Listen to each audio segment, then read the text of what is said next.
value their own dignity, well-being, and health. To achieve this requires positive practice environments that are characterized by professional recognition, DAISY, education, reflection, support structures, adequate resources, sound management practices, and occupational health and safety. So, if you need a leverage point for creating a more ethical, healthy workplace, I would suggest to you to invoke the ICN Code of Ethics to support your reasoning. It's right here. So, being engaged means that all of us have a role. We need to be looking for those opportunities to identify these complex ethical questions. How do we have mechanisms in our environments where we can monitor the things that we know are causing that distress? How do we know we're making progress? How do we engage others in trying to address the root causes of those problems? And how do we engage our policymakers and our leaders in removing the regulatory and legal barriers to us practicing in the way that is consistent with our values? So, what is our unique contribution? I'd like you to consider, what will you do? And how can you begin to organize wherever you are with your colleagues to advocate for change, to stand together in solidarity around these issues? Get involved in professional organizations, such as this amazing one, to be an agent of change and to be a catalyst for making the kind of changes that we all need to serve the people that we have all been called to serve. So here's the recipe to start. Reflect on, who am I being in each moment? How am I showing up? How are my values visible in what I do and what I say?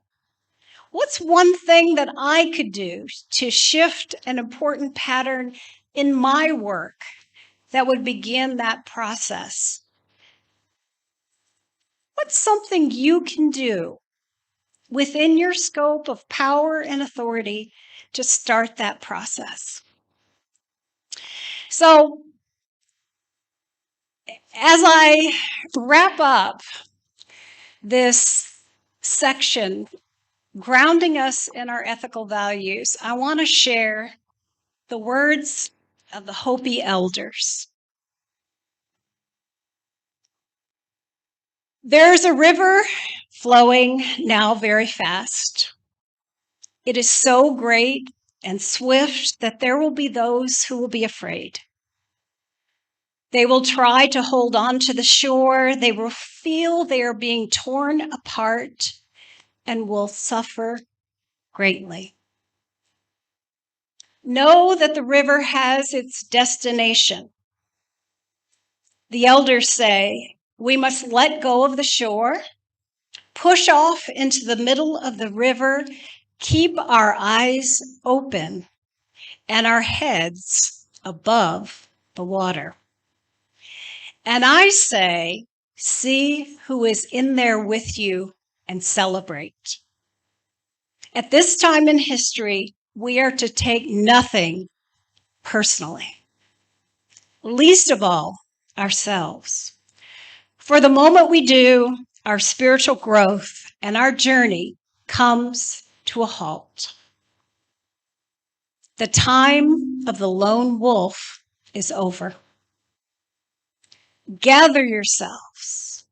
Banish the word struggle from your attitude and your vocabulary. All that we do now must be done in sacred manner and celebration, because we are the ones we've been waiting for.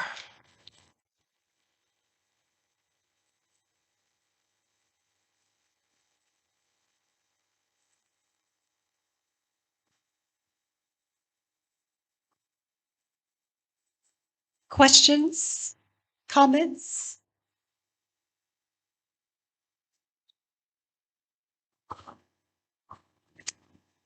Thank you very much, Dr. Rushton.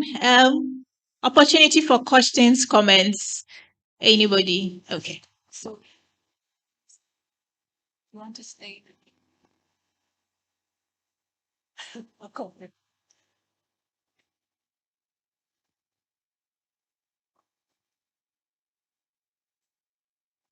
Hello.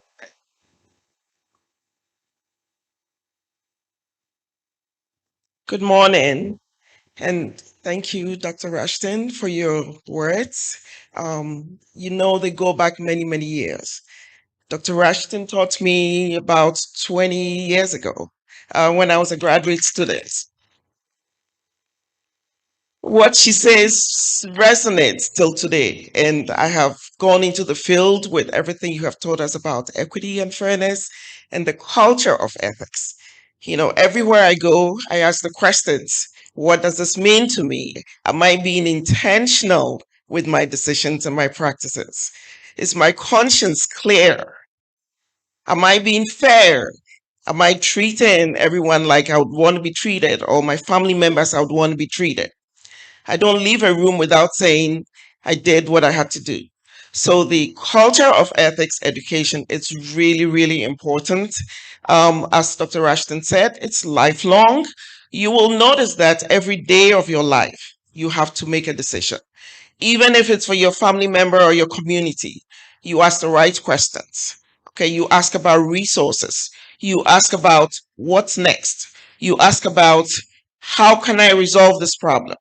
Indeed, you have taught us, that it's a lifelong culture.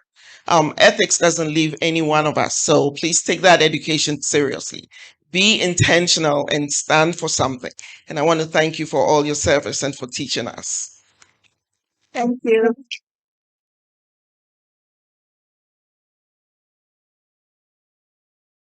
Okay, so we have one. Yeah, please go ahead.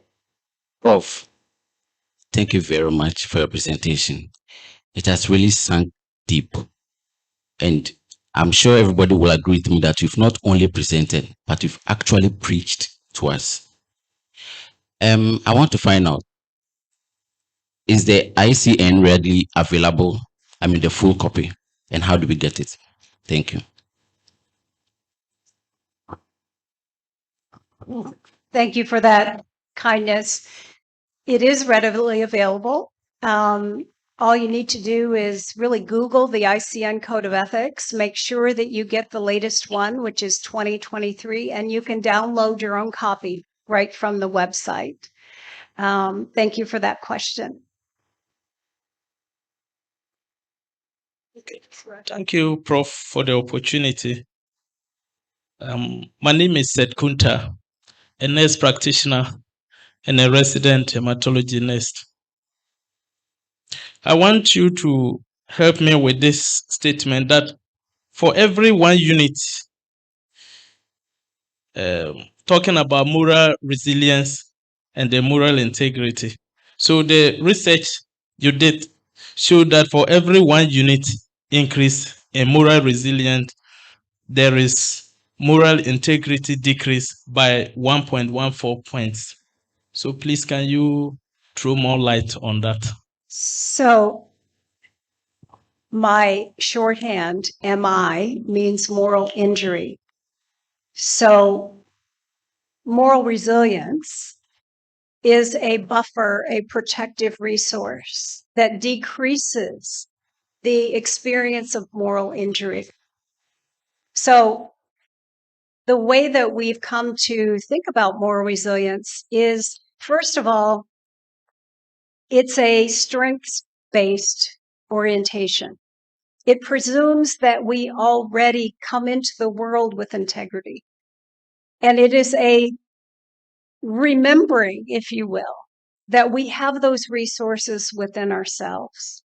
And so what we found is that we can strengthen what is already there by really focusing on things like self-regulation and self-stewardship, which is about seeing ourselves as worthy of our investment to be whole.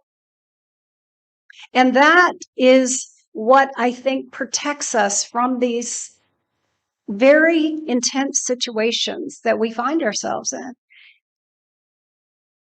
I would go so far as to say that we are not going to extinguish moral distress or moral injury.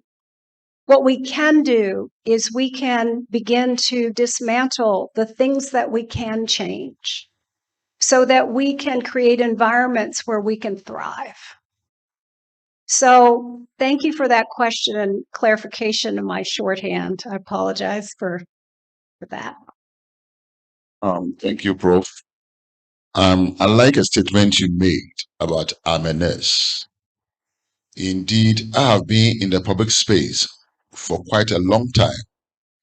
And I must confess, there have been times I've had difficulty standing up and saying I'm a nurse.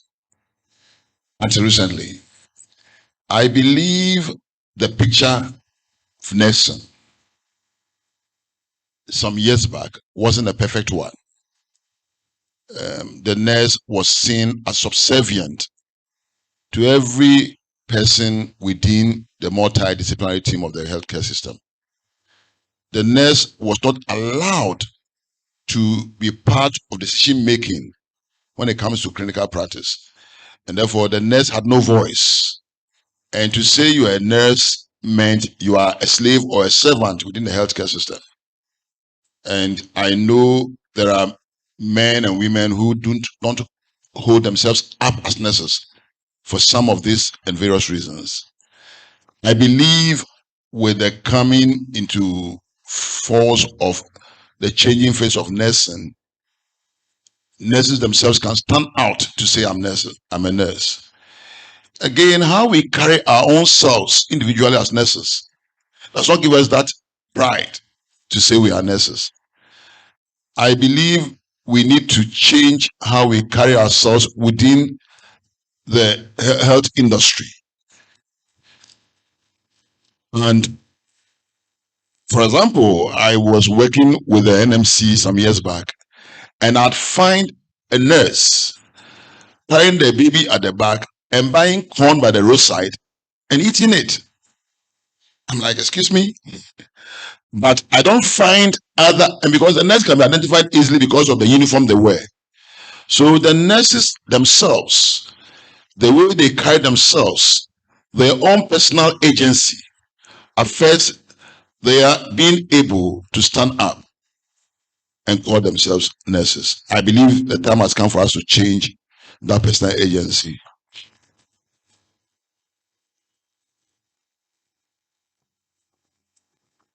Yeah, you want to say something, Cinda?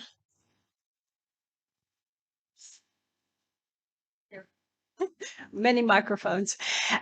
So your points are really, really important. Change begins with us first. And we have to examine our own attitudes toward our own role, ourselves as people. And part of what allows us to stand up is actually to stand together and to speak with one vision and one voice about who we are, to claim our contributions to the outcomes of the people that we serve. Because there are many people who would like to take credit for what nurses do, and it is time for us to claim our contribution.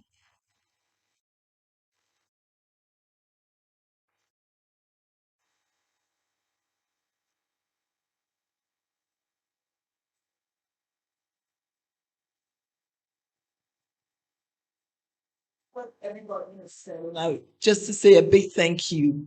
I think ethics is something that we don't really think about but we're living ethically. We must live ethically on a daily basis. I believe it starts with us. It's about your personal values, your personal culture, how you want your space to be. Once you're able to identify it, then it makes it easier. It translates to every aspect of your life, including your professional life. So whether you're a nurse or whoever you are, if you know what you're about, and if you know the difference between what is right for you, it translates. If you know that the patient is a human being, there's a person behind the patient. And if you believe and you strongly that everyone deserves the best, then when you walk into your patient's room, it's not now that you have to remember that you're wearing your nursing uniform. So you have to refer to the ICN codes and be ethical. As a human being, if the culture within you, the culture around you is ethical, it makes it easier and it transcends into everything that you do. So I once again want to thank you, because it's important all the time to have the conversations, because sometimes we do forget. So thank you. Thank you. Take one last question before the break. Well, I don't think it's a question, but it's an observation. So, joining along the line, Prof, you realize that some of the nurses do not have a clear distinction or the intersection or interconnection between ethics, religiosity, and socialization. I just want us, as we reflect, to think, to know you before the others. Whoever socialized you will leave you one day. Your parents will leave you and you'll be alone. You can't change your fate. Some of you know already. But there's that huge impact within the Ghanaian context of the family or the socialization aspects. So people are doing things because of that. And the religiosity, I don't want to go there, is bigger.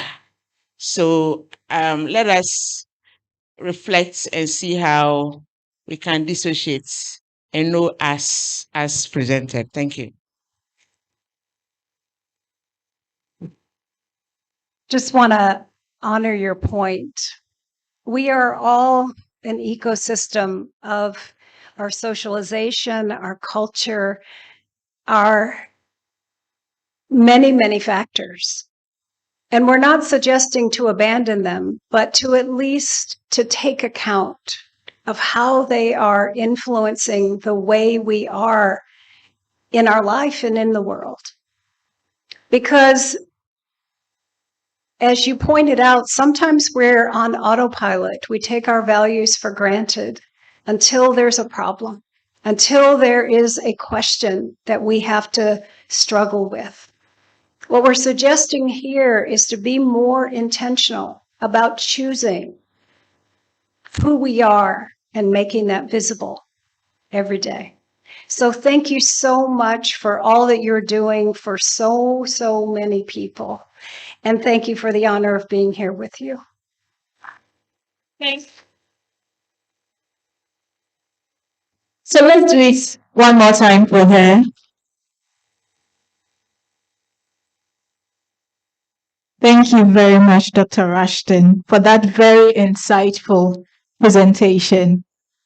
You are not just a nurse, you are a nurse. And on that note, we want to take a quick break. Okay, so change in programming. We will continue.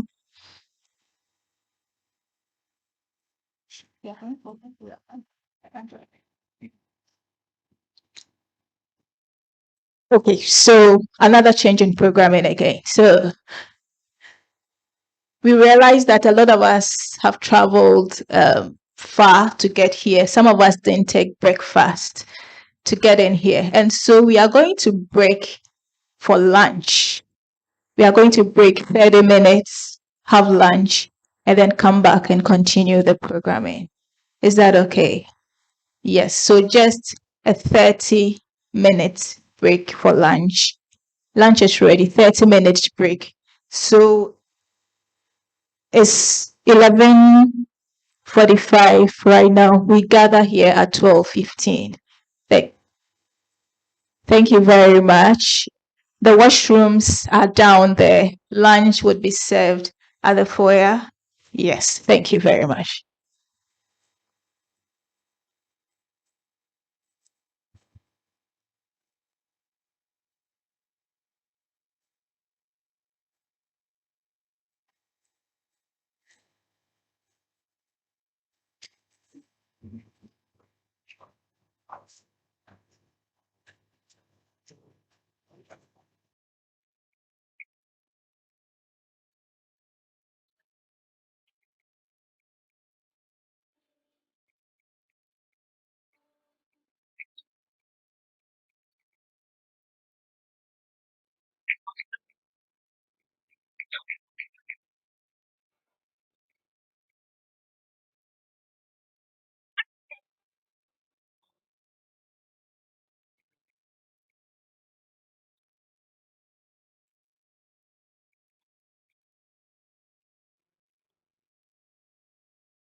Hello.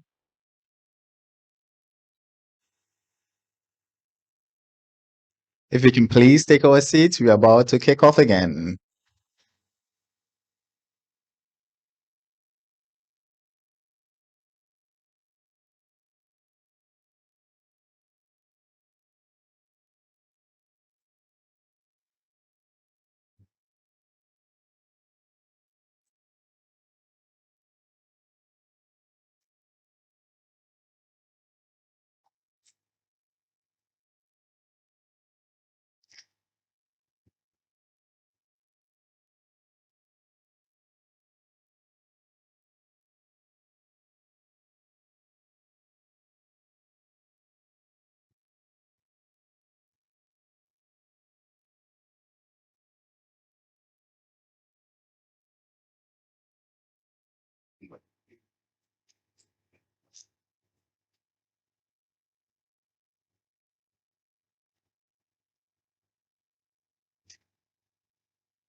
Thank you so much for the patience. I think now everybody should be okay as we are transitioning into a fireside chat titled Beyond the Bedside, Enhancing Patient Care Through Leadership in Nursing and Midwifery.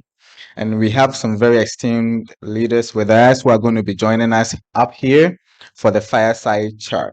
It's going to be moderated by Dr. Matilda Decker. If I can have her join us on the table.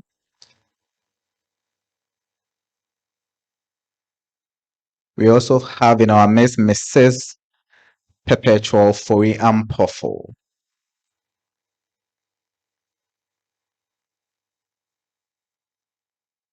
And we also have Mrs. Nana Asante.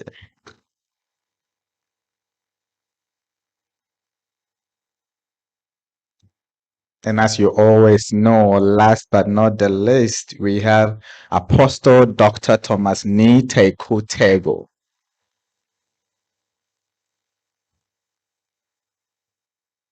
And with that, I'll hand over to Dr. Decker. Yep, this is working. We have only one working. Let's see.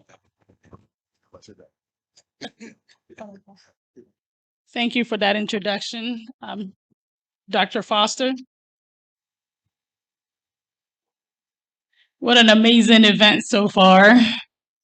And it's such a privilege to be sitting here in the midst of experts in leadership and my fellow colleagues. So as Foster mentioned, I'm Dr. Matilda Decker, co-founder and vice president of the Ghanaian-Diaspora Nursing Alliance. I am a family nurse practitioner and a faculty at the Johns Hopkins School of Nursing. And I think I will let these experts introduce themselves. I don't want to limit all the work that you do with my brief introduction. So I will start with Dr. Tego. Thank you, Matilda. My name is Apostle Dr. Thomas Nitegutegu, a retired mental health nurse. Hello. In actual fact, I was once the administrator of the nursing division of the Accra Psychiatric Hospital, and I had the opportunity to also go and work with the Nursing and Midwifery Council of Ghana as the regional officer, Greater Accra. And currently, I'm on retirement, but I'm engaged in various training programs across the country. And I also lead a church in Ghana. Thank you. So, excuse me, I'm Nana Echa-Asante. I'm the current board chair of the Nursing and Midwifery Council. I am not just a nurse, I am a nurse, a very proud nurse.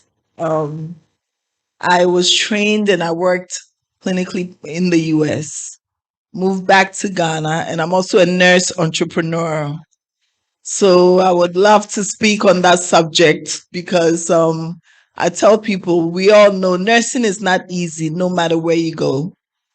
We have a lot of challenges in the system here, but those challenges are also opportunities for you to grab and think outside of the box so that you are not just a nurse, but you are a nurse, a proud nurse, and a nurse business owner as well. In addition to that, I'm also very proud of my breast cancer support foundation called Embrace. We have patient navigators in 20 hospitals. So if in your practice, if you have any patient who has some breast concern, who is diagnosed with breast cancer, please know that all the major hospitals that offer cancer care, Tamale, Cape Coast, Confranoche, we have navigators there who will be there to support the patients. Thank you. Hello, everyone. My name is Perpetual Freya Mpofu, and I'm also a very proud nurse. I'm a nurse educator, and I double as the president of the one and only Nursing and Midwifery Association, which is the Ghana Registered Nurses and Midwives Association. I do a couple of things. I'm a licensed pensions trustee. I also chair the West African Health Sector Unions Network, and I am part of the Public Services International Health Task Force, and I do a number of things. But I'm very passionate about social protection of workers, issues to do with migration, and adolescent health. So I'm happy to be here. And practice in the States. So that is what nurses can do. And we hope and pray that it's, very soon, sooner than later, we can see the same for our nurses here. So I think we can just go right into it, as we were behind on time. And, as Foster mentioned, our fireside chat, the topic is Beyond the Bedside, Enhancing Patient Care through Leadership in Nursing and Midwifery in Ghana. So my first question, and it doesn't matter what order, is what does an effective leadership mean in the context of nursing and midwifery in Ghana? Well, thank you. I think in the context of what we've discussed this morning, looking at the transformations that is being advocated, nursing leadership must be wired towards such transformation. hitherto, nursing leadership has not been a formalized training program. I mean, you get into nursing, you rise in rank, and by the mere fact that you become a senior nurse, you are a nurse leader. And therefore, you probably attain the position of a senior nursing officer, a principal nursing officer, or whatever, and you're automatically a nurse leader. And very often, it is your discretion that it is at play in your leadership role. But I believe going forward, looking at the new structure for evidence-based care, looking at the social demographic changes, and even looking at the disease demographic changes in the health sector, we need to train a new nurse leader who will be competent to lead the team in terms of advocacy, in terms of bargaining power, and in terms of decision making, be a participant in decision making within and without the health sector. And therefore, I would say the new nursing leader must be a leader with the marks of an emotional intelligent person. Unless you become emotional intelligent as a leader, you don't qualify to be a nursing leader. Thank you.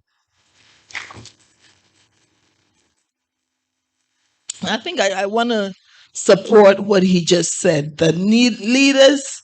I just did a leadership class. I just took a leadership class, and there was a question that was posed: are leaders born or trained? My name Echan means leader, so I've always felt it. But it's not enough to say my name is Echan and I'm born to be a leader. But if you're not trained to know what it means to be a leader, it's not just you rose through the ranks, through all the different levels, and now you're a senior manager and you're director of nursing, so you're a leader. How do your people see you? Do they feel supported by you? Are you able to fight for them? Do they buy in your vision? What is your vision as a leader? If you're a nurse manager, what is your vision for that unit that you head? It's a leadership position. If you're a preceptor, you're a leader. What is your vision?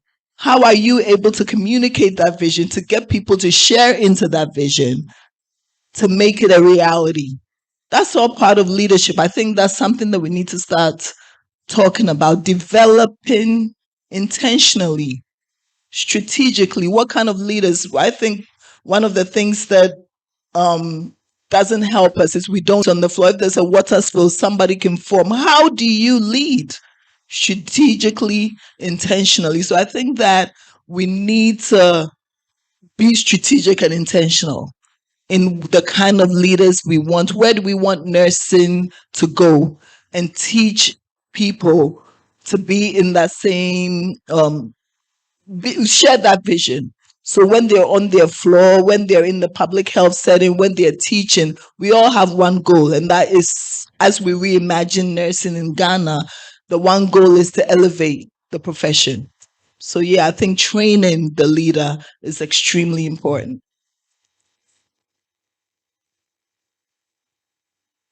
Okay, so let me start this way. Nursing and midwifery in Ghana has gone through several phases since it started in Ghana.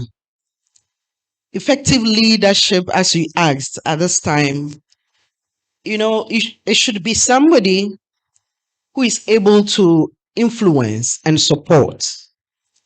But before anybody can do that, one, you should know who you are. You should know yourself.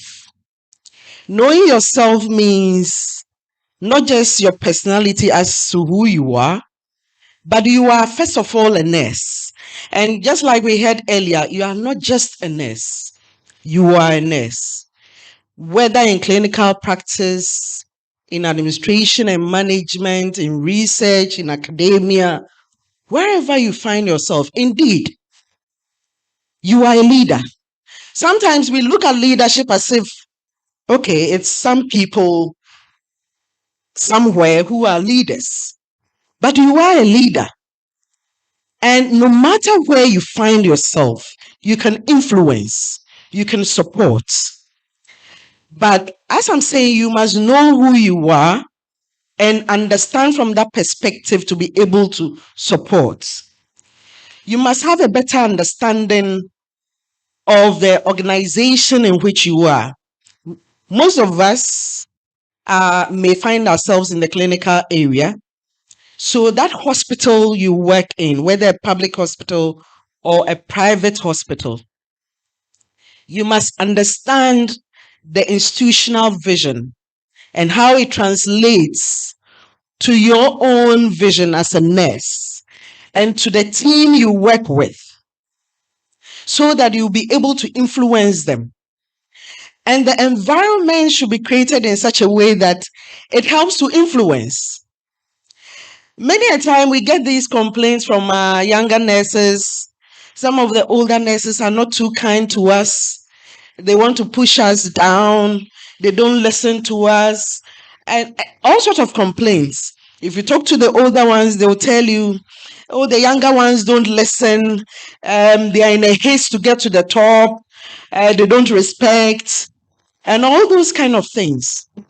But the truth of the matter is, we must find ourselves and understand where we are in terms of the level at which we are in terms of progressing in the nursing and midwifery career, such that we must allow ourselves to be mentored. We must allow ourselves to be led. And you should also lead. And I'm sure as we go further, we'll be discussing all those issues related to leadership. But first of all, effective leadership should start with you, and you must understand the vision or the context or the environment in which you are working to be able to influence and support your subordinates, support those around you. Even if you are the same level with them, support them. Support, because it's the support that will catapult all of us to the level where we want to see the profession.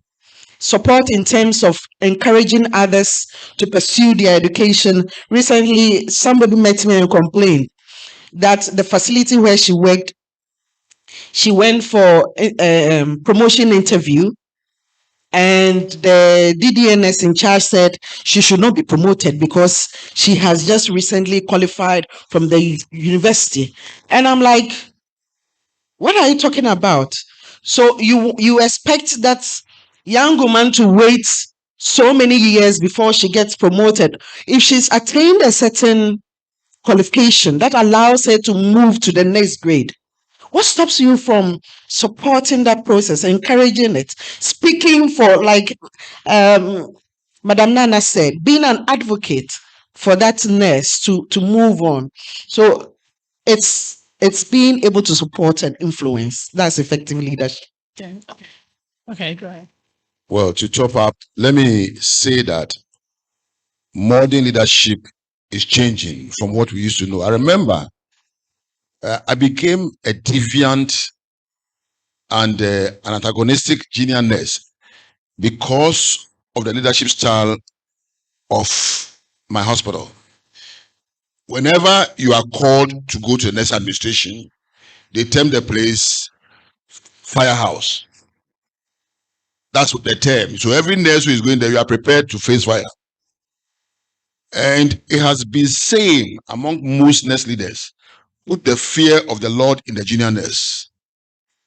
Or let them, I think it is time we change from task-oriented leadership to more of a resource-driven leadership, what we call transformational leadership, where we focus on the results and not putting fear of the Lord in the subordinate. Whatever we do, it will affect the subordinate. You are mentoring. I mean, somebody mentor. It took someone to sit with me and say, hey, and I can say, if I have to mention names, Madame Alice Alote. She one day called me and said, hey, ni inga, Babi, I see leadership in you, but you are antagonistic against the leadership. I'm like, yeah, you guys don't respect us. You don't show respect. You have become so personal in your leadership. Until you change, I'll be who I am. So gradually she mentored me and she ensured I entered into the nursing administration as a deputy director of nursing services. But for her, I was even run out of nursing. I never felt proud calling myself a nurse at the time because I was a media person and proud to say so. Therefore, our leadership style influences those beneath us. And I am advocating that nursing leadership, right from the training days, should inculcate collaborative and transformational leadership into our nurses. I don't know whether in the nursing training institutions there's a curriculum in leadership training, right, to GCNM. But there should be a system that would actually bring the leadership traits of people, and not just anybody, but there are people who can be identified and trained as leaders. Thank you. Thank you very much. Thank you. I think, one of the things that resonated was that look within yourself and determine, what type of leader are you? And I think that's very important because we do all have different personalities. Some are more laid back leaders, but you're still a leader. A leader. Some are more strict, task oriented, right? But there's always room for improvement. That's what I hear, right? And whether there's a curriculum that teaches leadership in the nursing programs, I would always say there's several resources that you can pull up to read about leadership, because as nurses, you're already a leader, right? Your patients are looking to you, the families are looking to you, so you are leading the show to somebody's health outcome. So I can really appreciate the discussion and the input. Now, what are some of the challenges and opportunities that we could we're seeing within leadership in the nursing and midwifery sector? So I think and having not practiced in Ghana, a lot of what I know is what people have told me and a little of what I have seen as a patient. I think one of the biggest challenges is the lack of support. The nurses don't feel supported, even by their own nurses, let alone their nurse managers. There's one particular nurse that I always go back to, and I met her in 2008 when I came to do my to get licensed in Ghana. And she walked into the unit. She was in the pediatric ER, and everybody's like, Akos, the doctors, the patients' mothers, everybody but the nurses. The nurses called her Miss Kolebu. Ade ejumano papadia. Why? Because she went above and beyond. She was a diploma-trained nurse for whatever, and she was teaching the doctors. If anybody needed to be developed, it was that girl. When she wanted to go back to school, her nurse manager wouldn't give her the time off. So she was working with, she came to Central Region with us yesterday. On our way back, she showed us she ended up from Kolebu going to University of Cape Coast on her own. So I thought that she got off work, she worked out 3 days, and then she said, no, every time she got off, she got on the bus, risked her life, the money, everything to go on her own to get her bachelor's degree. When she finished, they wouldn't give her the right rank because she didn't get permission. This is somebody who on her own, we're teaching CPR here. There was a time she does research. Everything that we've talked about, she does it on her own. She goes above and beyond Christmas. She does Christmas party. What doesn't this girl do that demonstrates that she's a leader? Who is not just a leader, but who is willing to impact and teach people. The last one, she kept threatening, Nancy, I'll go to Ghana Health Service. I said, no, stay here, clinically, stay here. This is where you are needed. This is where you are needed. She's working in Ghana Health Services. Why? Because the last straw was she wanted to teach her fellow nurses CPR. She got the nurses on board. They had their program. They were going to do it. Then the doctors come. Oh, nurses don't teach CPR. Instead of her nurse manager to fight for her, to advocate for her, to say, no, she's not just a nurse, she can think. She's thinking outside the box. Who doesn't do, how? The nurse manager supported the doctor. Ghana Health Service saw her worth. Now she's working for Ghana Health Service in an office. She told us, that's not where I want to be. That's not who I am. I don't feel my worth here, but somebody in Ghana Health Service saw her. What's the challenge? We're not supporting each other. We see ourselves as just a nurse. So when you do, how do you expect anybody else to see you as a nurse? That is a big challenge. Let's support each other to build our confidence. When you build my confidence, I'm empowered. Nobody can tell me I'm just a nurse because I know my worth. And I know that if I get into trouble, one will be there for me. My nurse manager will be there. As long as what I'm doing is within the policy and the scope of my practice, and it's according to the culture of the place that I find myself, you will be there to back me up. But if you don't, and I feel like I'm in my own corner, one, I'm going to leave. Shampoo, I'll go.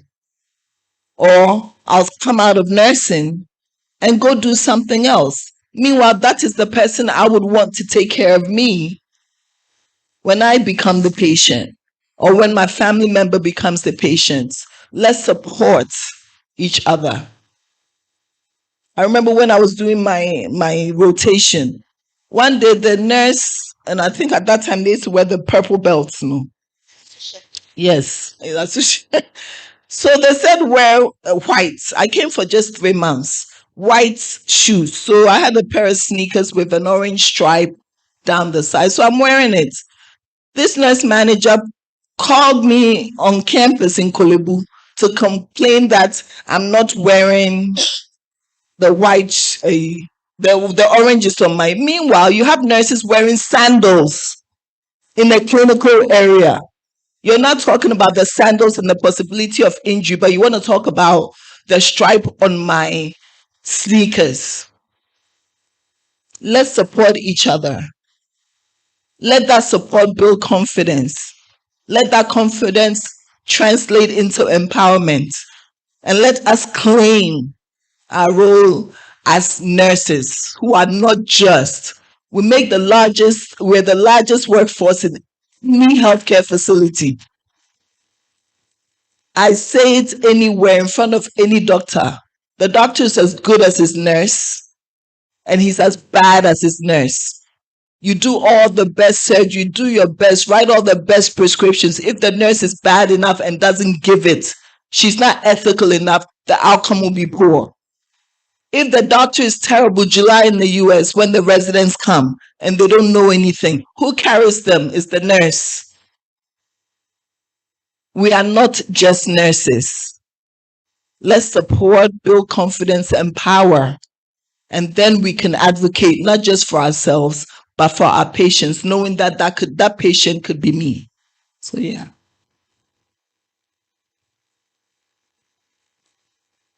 I think Madam Nana has said it all. Do I need to speak again? But let me just add some few things. When it comes to challenges, you asked about challenges and opportunities. Challenges can be seen in 3 ways. We have the individual or the professional challenges related to the person. We have challenges related to the employing agency. We have challenges related to the work environment. So let me mention some few things related to the individuals themselves. So you are a nurse, you are a midwife. You must understand that you are a nurse and you are in a profession that requires you to grow. It indeed requires you to grow. We have some nurses who actually find themselves at the workplace and will not put in their all. If I say you're not putting in your all, you must understand the power you have as a nurse. You advocate for the patient. You are the first point of call in most facilities for anyone who is coming in there. And you must understand that you need to build your knowledge and skills every time. I meet nurses for the first time, they introduce themselves. Oh, I work in this facility. And sometimes I ask them, what is the bed capacity of your hospital? And they don't know. They don't know. So you cannot be in a hospital and don't know the fundamentals of the institution you are working in. You cannot be a nurse on a ward and you are not aware of the frequent conditions that your patients come with, or you are not abreast with the frequent medications that your patients are put on for specific conditions. You need to keep on reading. You don't only read when you are in school or when you are pursuing an academic career or qualification. You must read every day. You must read and understand the issues related to your practice. If you're in the clinical area, that is what I have said. The unit you are on, the kind of conditions, the medications, and all those things. It has to be at your fingertips. That is what makes you stand out. It makes you stand out in such. You see, the nurse that she was describing, Madam Nana was describing, she stood out because she was rounded. She knew everything about what it is that she's doing. You need to be that kind of a nurse or midwife. It is not every time that you run after a doctor to ask, what do we do about this patient or what do we do about that patient? You must even go with solutions. I think you requested this, but it is not the best. I think we can go with this. And we've talked about evidence-based practice. So sometimes what you practice over time, that works, serves as the evidence you need in your practice. It is not all about the research that is conducted in the field. That evidence is key. In the GRNMA, that is why we have our awards and we look at issues of innovation. And these are all signs of evidence because people have done it, it has worked, others can use same. So those are the things. But of course, when it comes to the environment in which we work, then you find CNMOs or DDNSs and other leaders in the hierarchy who are not providing the support to their subordinates. And it's a big challenge, as we have described. It doesn't give you room to grow. It doesn't give you room to innovate. It doesn't give you room to aspire to be who they are. You understand? But it's also a call on nurse managers, nurse leaders, whether it's in the hospital or wherever, for us to change our attitude, to support and encourage, lead, mentor, and let the younger ones understand that you are there to listen and to find solutions to their problems. It is not, you see, when you enter a facility that is having a good leader, you sense it, you feel it. Everybody is happy. They are not afraid. You know, they walk chest out because they know they have a solid backing. And it's just like me as president, I walk out boldly and with confidence. And you know the reason why? Because I know I have my backing.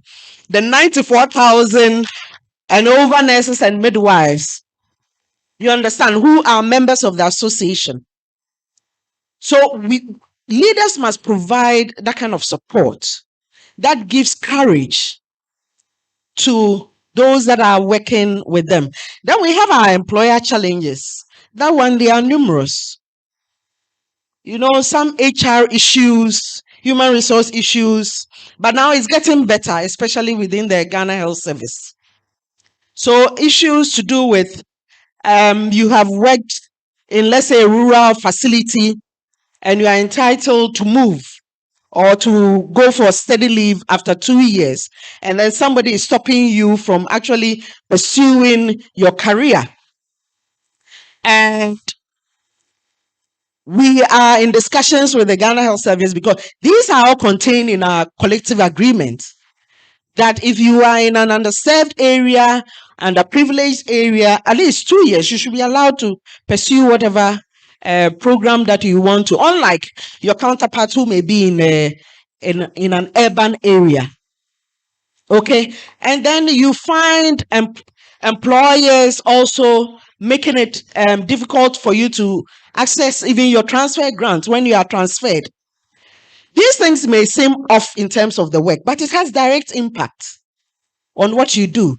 You do overtime, or you are called in, and then your allowances are not paid because somebody thinks that you don't deserve it. Or you have to go for a workshop, you have to go for a training. It costs this much. You need the employer to support, and they're telling you there are no funds. But you turn your head, and a medical doctor is requesting for same, or some other professional is requesting for same, and it is granted. So those challenges make it difficult for professionals, but at the same time, there are opportunities. There are opportunities for growth. Currently, when you look at the way we are progressing with specialization or with academia, it affords you the opportunity to pursue your nursing career up to any level that you want to. The opportunities are there. Even those who do the auxiliary nursing, which we've consistently talked about, that it's about time we stop it and have the entry as degree training. Because you see, these auxiliaries are employed, they are posted, and they realize that is not the level that they aspire to be. And they end up using their time to pursue higher education. And it affects the work. So if you employ somebody within the shortest possible time, they want to go to school, or they are doing it using the evenings, or using their whatever time available to them, or running nights so that they can do day, then it should tell you that it's a program that should be stopped. It's about time. But of course, we understand the political agenda that surrounds it all, but we'll continue to advocate for its stoppage. So it's essential that even as you may find yourself as whatever professional at whatever level, whether auxiliary or diploma, you also pursue higher education in order to make yourself the best in the profession. And these opportunities are there. We have the capacity as a nation. We have the population pyramid with the base as the youth. We have majority of the population as youth, and it will amaze you. Year in, year out, thousands apply to do nursing and midwifery, and they don't even get the opportunity because there's limited space. But we can do more in terms of improving the infrastructure, and even as some leave due to migration and the rest, we can still have a lot more who will stay and provide the health needs of the society. Let me end it here. Thank you so much. That's the president. I see three main challenges for the next leadership. One, either the misinterpretation or misunderstanding of the various generational cohorts. If you're a next leader and you don't appreciate that, probably you are in the baby boomer range, and somebody is a Gen Z or Gen X, there will always be conflict, because each generation comes with their own communication style. They come with their own motivations and values. And therefore, as a next leader, how do you appreciate the different generational cohorts so as to deal with them, to bring out the best from them? It's a challenge. The second challenge is the hierarchical nature of nursing, where there's somebody at the top wearing the belt and like, I've come. And you tend to make the junior a follower. Leadership grows within an environment like a seed. Every leader, everyone is not a leader. The attributes are there. But for you to develop the attitude, somebody must help you develop attitude. Meanwhile, the environment within the hospital does not allow. The environment makes most nurses as followers. The doctor calls you, go and do this. Your boss calls you. So you're always ordered about, sometimes without any rationale. And therefore, you are a follower within the environment where you're supposed to be a leader. So you grow up thinking like a follower.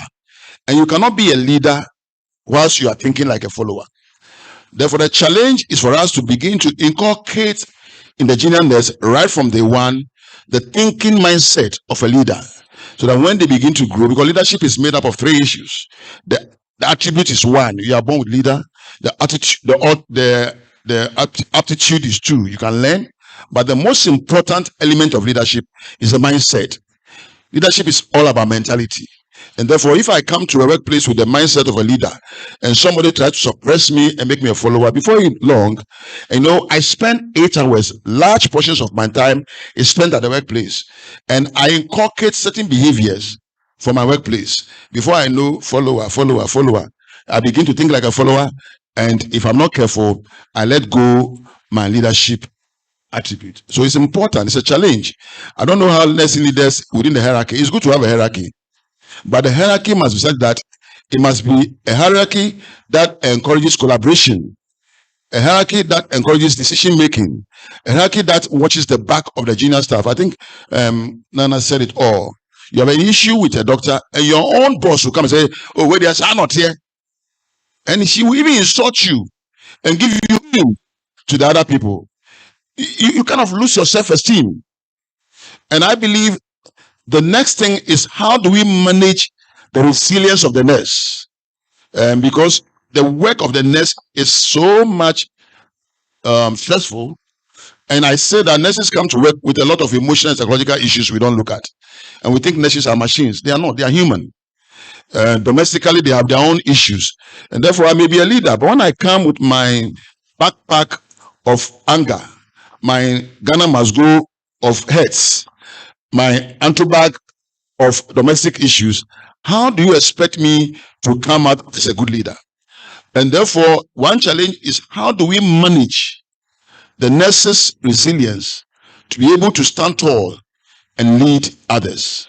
Thank you. Thank you so much. That was a lot of good information. I think what I'm getting here is support. If everybody would agree with me, collaboration, right? Innovation, and then the merge right between, you said, the baby boomers and the Gen Zs, the millennials, and I think there's in communication. I think that's what I'm getting as well. Thank you so much. I think due to time, I probably only have one more question, and then allow the audience to ask whatever questions they want. But what advice would you give to aspiring leaders in nursing and midwifery in Ghana? Advice for aspiring leaders. Yeah. Believe in yourself, that you can do it. You can be at the very top. But also understand that wherever you find yourself, you are a leader. You are a leader if you are with your patient. You are a leader if you're in the classroom teaching others to become nurses and midwives. You are a leader if you are sitting in an office that manages nurses and midwives. You are a leader. You are a leader if you find yourself in a team that is taking care of a patient, or that is researching on the field, or is doing anything that is health related. You are a leader. But you need to build yourself. You need to take advantage of the opportunities that present themselves. You see? And there's a saying that sometimes you don't need to wait for the opportunities. Create the opportunities yourself. Create them yourself. So you must understand that nursing and midwifery requires you to build on your knowledge and skills. And that knowledge and skills can only be made better when you go to school and you gain more knowledge. You learn from others. You gain more experience. As I sit here, the prof has been worrying me.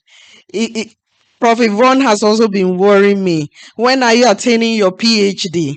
I said, that is the only thing that is left. Give me time. When I'm less busy, I'll attain the prof. I should combine. I'll try. So you need to understand and know that now the space is the limit. You can go as far as you can go. This morning I met a gentleman whom I met a couple of years back. He was talking about evidence-based practice. Yes, it's over there. Evidence-based practice and worrying me. That was when I was campaigning to become president. And today I met him. He's telling me, I asked him, how far have you gone with the evidence-based practice? He's in Canada pursuing his PhD, right? In evidence-based practice. So you need to push and understand that once you have the dream and you understand the profession in which you are, you can move. And as much as you move, you are able to also impact others. And you are also able to support and encourage others to go along with you. But never let the negativities within the system take you back or make you lay back and sit down and say, no, I'm not even going to open my mouth to request for this or request for that. Open your mouth and talk. You see, I always say that be assertive. It's about the choice of words. You shouldn't be angry about certain things. Don't let your emotions run, but say it gently, but with the right kind of words, and you make your point. And it doesn't matter if it is the head of the facility, the medical soup, or is whoever is your DDNS. Be confident to talk about things that do not work well and advocate for things that work well. But you need to build yourself to become a leader in the future. It's very, very important. And know yourself. I think I'll just piggyback on what she said.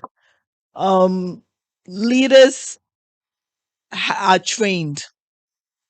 Anybody can be a leader. My son's name is Oikwan. He was a terror when he was coming. It was so bad.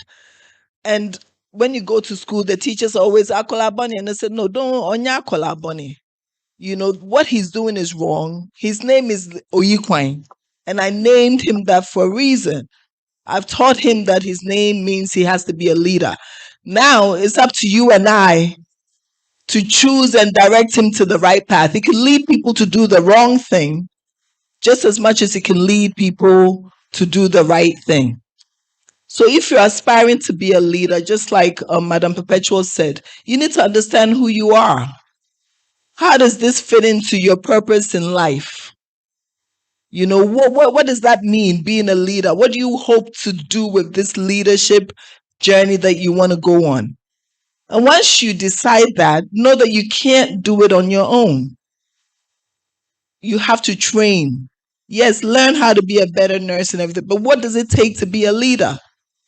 If you have all the dreams in your head and you can't inspire people to do it, then you can't do it on your own. It's not going to get done.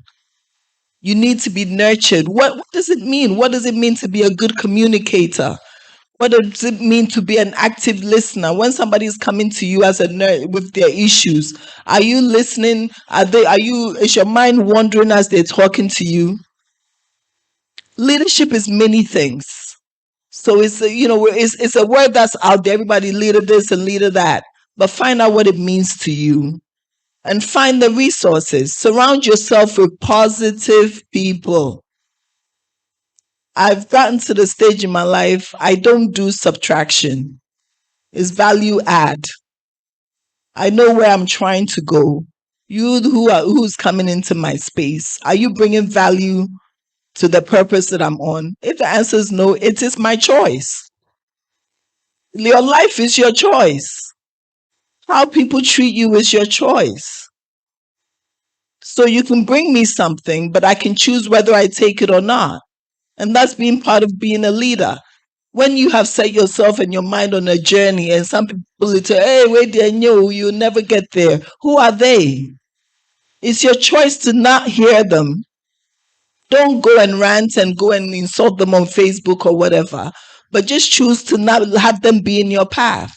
Surround yourself with the journey that you're going on. You're not the first to have embarked on it. Many didn't make it, but many also have made it. They're no different from you. So find the ones that have made it, the mentors. Even if you can't get close enough, read up on it. Everybody has a journey now. Everyone has a footprint on social media. Look up Prophecy. It's a book. Her CV is a book. It is not a CV. It is a whole book in of itself. But you will get to understand how she got to be where she is. The first female vice chancellor. How did she do it?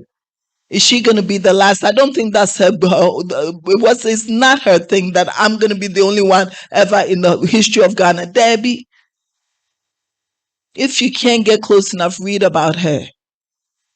So set your path, understand who you are, surround yourself with positive people, and know that a journey begins with little steps. Little baby steps. And it's the baby, and then be encouraged by the steps that you're taking. You will fall down sometimes. Pick yourself up, learn the lesson, and keep going. Like she said, like a prophet said, nurses are resilient. You bring everything, your home, your parents, and I shouldn't say no. Take that as not unfortunate. We are a female dominated profession. You're bringing your children's school fees, their homework, your mother, your father, your husband issues. You're bringing all of that, and you're supposed to put a smile on your face, walk into your patient's room, introduce yourself, and be there for them.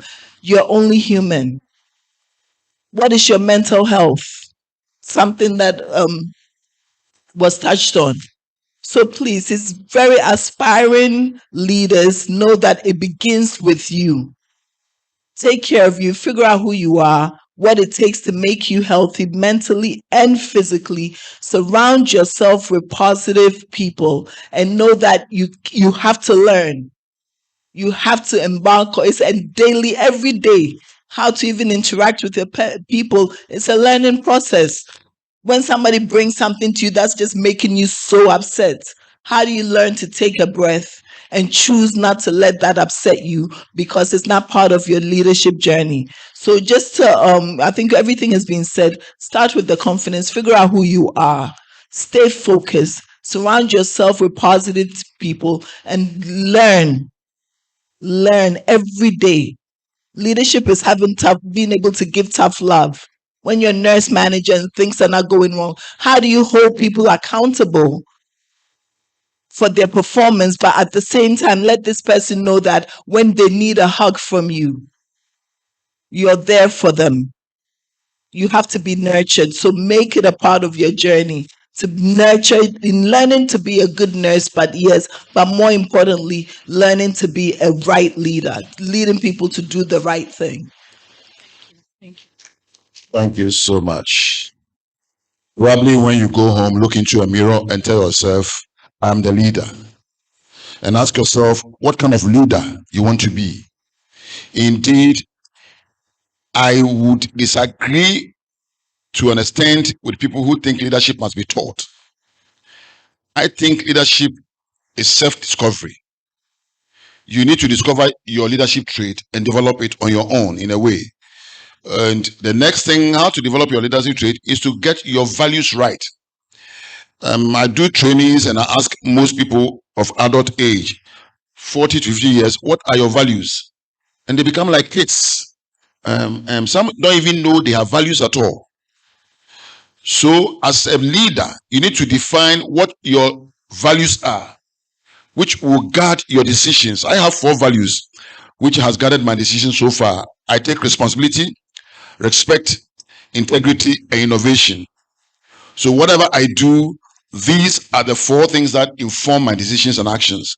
And therefore, to see yourself as a leader, you must also have defined values. Then also focus on learning or reading more about you and about others. You see, there are personality types that will help you to become a great leader. I don't want to go there now. But personality is not static. You can always learn to transform who you are to become greater and better. To discover who you are is to dig deep into your past and to dig deep into your future and tell yourself, in the future, I want to be this kind of leader.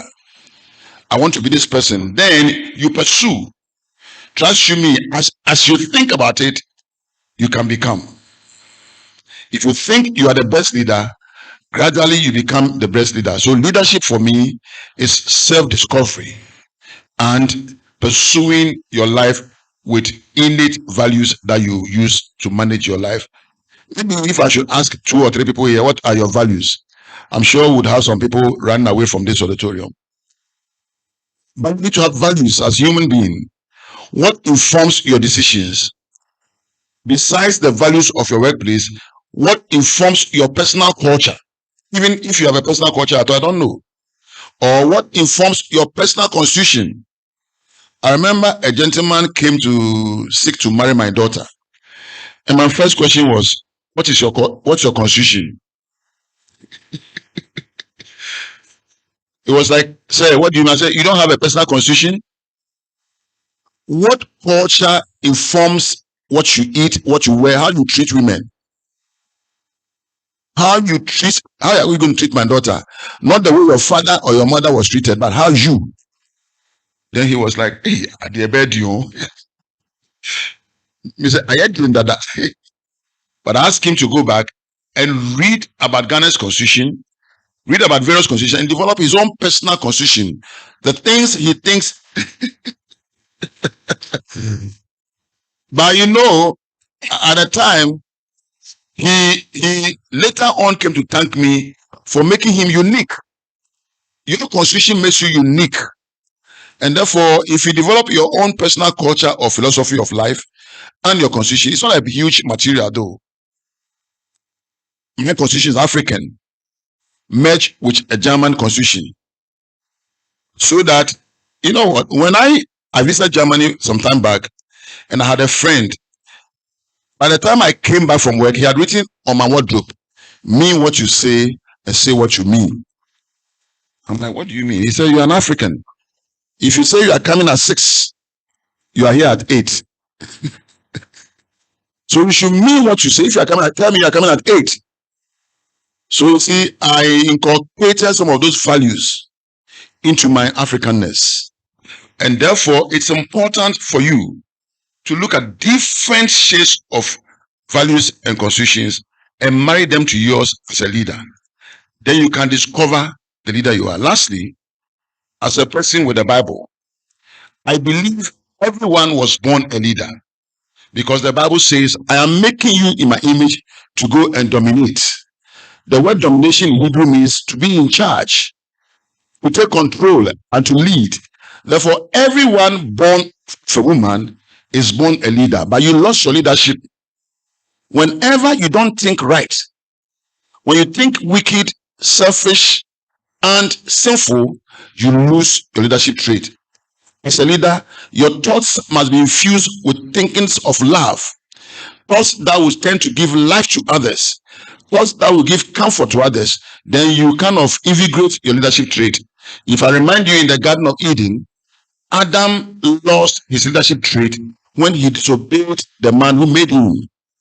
When he disobeyed the call for forbearance, for self-control. He couldn't control himself. So he gave in to the fake news from the so-called serpent.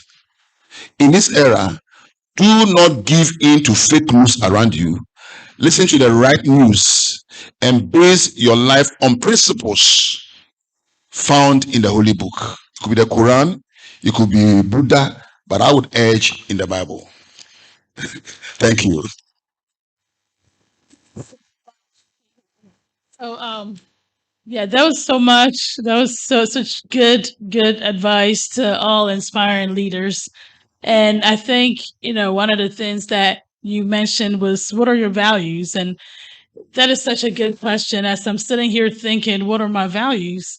I do have values. I remember every time I would get a different degree, you had to write an essay, right? Why are you trying to get this degree? And I always say, right, I want to do unto others what I want others to do unto me, right? So even as a nurse, practicing as a nurse, I treat my patients like the way I want to be treated. The value could be empathy. Empathy, right? Integrity. I think it all falls under it. So thank you for that. And I hope this has, it's just mind-provoking to everyone, and can look in the mirror today or tonight and ask yourself, what are my values?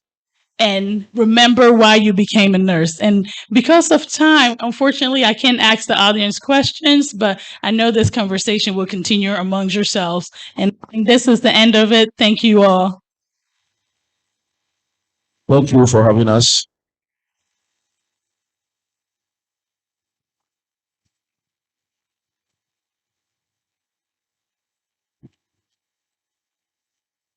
So let's do it better for them. Let's do as they get off stage. We want to express our appreciation to Mrs. Perpetual Oforiampofo, to our apostle, Dr. Thomas Nite Kotego, and then to Ms. Nana Echa Asante. You'd all bear with me that they have done justice to the topic, and we hope that it would continue to provoke discussions in your facilities, in your homes, wherever you're going. We want to alter the program a bit. We are going to have breakout sessions. We know that we have breakout sessions on CPR. A lot of us have registered for CPR, and we know we are waiting for that. The setup has been done. The facilitators are ready.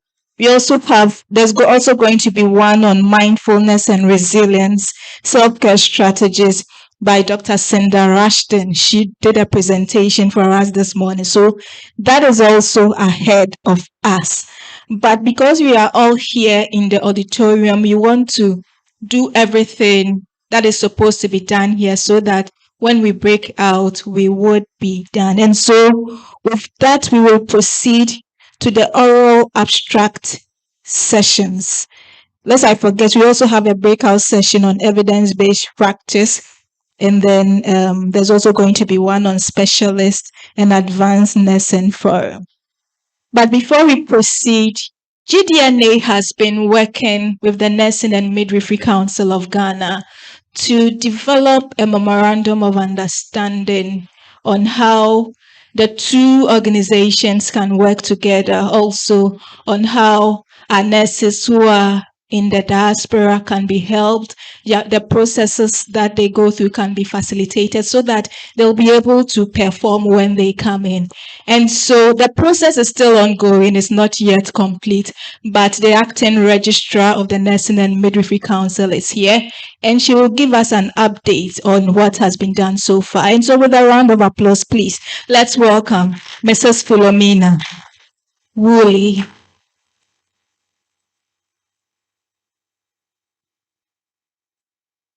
Thank you. So, Prof. Chair, GDNA Advisory Council members, GDNA members, members of the noble profession, ladies and gentlemen, good afternoon. I would say that Nursing and Midwifery Council and GDNA started this collaboration in December 2022. I remember very well when emails and WhatsApp messages started flowing, and we've been in this collaboration since then. It has not always been very smooth, but we have been resilient. We have ensured that this collaboration is deepened. And today I am here to assure everyone that very soon the MOU will come to fruition. And I would want to give you about 5 thematic areas of this MOU. First is to establish the advanced practice nursing register. And I would say that because we are a regulatory body, we want to collaborate much more with Ghana Health Service, who will be employing them, and we also want to collaborate with the Ghana College of Nurses and Midwives. And so I have invited Rector on Tuesday. I will send her the MOU for her to look through so that when it comes to signing, it will be smooth. And when the product comes out, everyone will embrace it. Second, we also want to collaborate on research. We've talked so much about research, I wouldn't want to go into it, but that is one thematic area that we want to also collaborate in. And then we also want to collaborate on the faculty aspect. You know that we don't have much of these faculty when it comes to advanced practice nurse, and so they would want to collaborate with us so that when it comes to faculty, they will avail themselves and help in that aspect. Most important, and this is where I am happy about, is the registration of our diaspora nurses and midwives. You know that there are nurses and midwives who were born in the diaspora.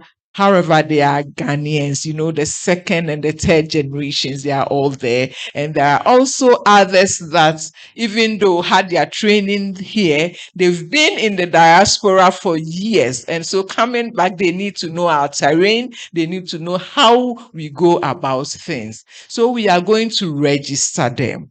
In time past, in this registration, when you will have to write examinations, and we still do that, but for this MOU, we are going to waive the examination aspects for them. Yes, if you register through them. And also, after we waive that, we would also, you know, after even you pass your examination, you need to come and practice, because, you know, that we don't have so much gadgets here, and we do lots of improvisation. And so we also want you to practice. And in time past, it was 90 days. I said 90 days, but with this collaboration, we have reduced it to 2 weeks. 2 weeks. 2 weeks, because we know that most of you come in for only 2 weeks and go back. And we also know that some of you, you just want to come and maybe go to part-time hospital, help a little, and leave. And sometimes you also want to go, we give you the opportunity to go to any of the classroom and give something, your best to them. And that's why we have just reduced it to 2 weeks, so that when it is done, you can come in at any time. We will lead you to do it. And the last time I said that we want to treat you as a king and a queen, so that you will be happy. Of course, it will come with a little fee, and that's one we are not certain on the amount yet. It's not going to be so big an amount. We are just waiting for the parliamentary approval for our fees and charges, and then we would add it to that. So this is how far we have come, and very soon, next week, if all things being equal, we will sign the memorandum of understanding. I think Nursing and Midwifery Council will deserve a round of applause. Thank you very much.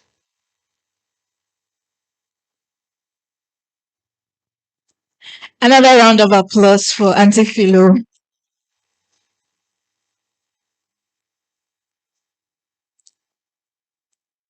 So hopefully next week, this MOU would be signed if everything goes on according to plan. I would want to acknowledge the presence of the rector of the Ghana College of Nurses and Midwives, Madam Hannah Akwa. She has been with us. Please, a round of applause for her. Thank you very much for coming. She's also an advisory council member for GDNA. Okay, so as I mentioned earlier, we are going to do everything we need to do in the auditorium. We have one more session here, and that is the oral abstract session. We have 6 abstracts, 10 minutes each. That is the last plenary session that we are having, and then we'll do the breakouts. So That is going to be led by Professor Foster Oseiba, together with Mr. Stephen Adombire and then Dr. Lele Asari. Professor is here. This is amazing. Thank you so much. I'm so honored and happy to be here today. So, we cannot have a nursing conference without showcasing the type of research that nurses do. And we wanted to have this done here so that we can see what nurses can do. So I am first a nurse, and I am an assistant professor at Emory University School of Nursing. And I also do research. And my research looks at the social determinants of cardiovascular health behavior and cardiometabolic disease risk. We have very talented folks here who have we had abstracts that we reviewed. There are posters in the foyer, but these are top abstracts, so we want to showcase them. There are 6 of them, and so if I do mention your name, if you can come and sit behind Prof for me, so that it could be easier for you to come up and showcase your work. First on the line will be Mr. Wuni Francis Kweku. Him and his colleagues will be presenting on medication administration errors among pediatric inpatients at the Upper East Regional Hospital. And then we also have Miss Esther Daji, who will be presenting on mindfulness and anxiety in postnatal women during the COVID-19 pandemic, a cross-sectional study. And we also have Regina Ajay, who will be presenting on perspectives of female partners on vasectomy, a study at the Reproductive Health Unit, Komfo Anoche Teaching Hospital, Kumasi. Gifty Amwakon would also be presenting on challenges in transition pediatric sickle cell disease patients to adult care at the Eastern Regional Hospital, Koforidua. We also have Mrs. Patience Agbeti, who will be presenting on early detection of autism spectrum disorder among preschoolers. The case of early childhood education in Greater Accra, Ghana. And last but not the least, we also have a QI, a Quality Improvement Project, and that is going to be presented by Xavier Dapala. And his QI is titled Increasing the Percentage of IPT3 Uptake in Joru Health Center. And he comes all the way from Northern Region.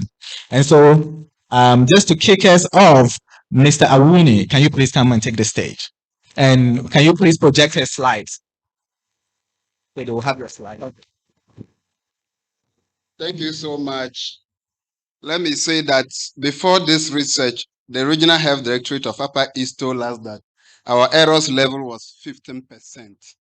Now we reported that we are more than that. So, but it takes courage to do this. Okay. So it takes, yes. It takes, courage to do this. An Australian paper says if nurses don't report this and allow others do, then they are reporting us. So let's report ourselves and get the right thing done. So we are presenting on medication administration errors among pediatric inpatients at the Upper East Regional Hospital. Oh, sorry. Okay, so as you are aware, medications are administered to promote safe recovery and healthcare outcome. Unfortunately, a lot of factors affect and lead to medication administration errors in hospital. And many of these factors are very common in African setting facilities, and they are also preventable. And then we have dispensing, prescription, and administration errors. And among all of them, administration errors is the most common one committed by staffs. Of course, globally, the incidence of administration error ranges from 37.9% to 89.9%. And patients in low-income countries have higher rate of experiencing medication administration errors compared to their colleagues elsewhere. It results in 33% harms in pediatric inpatients.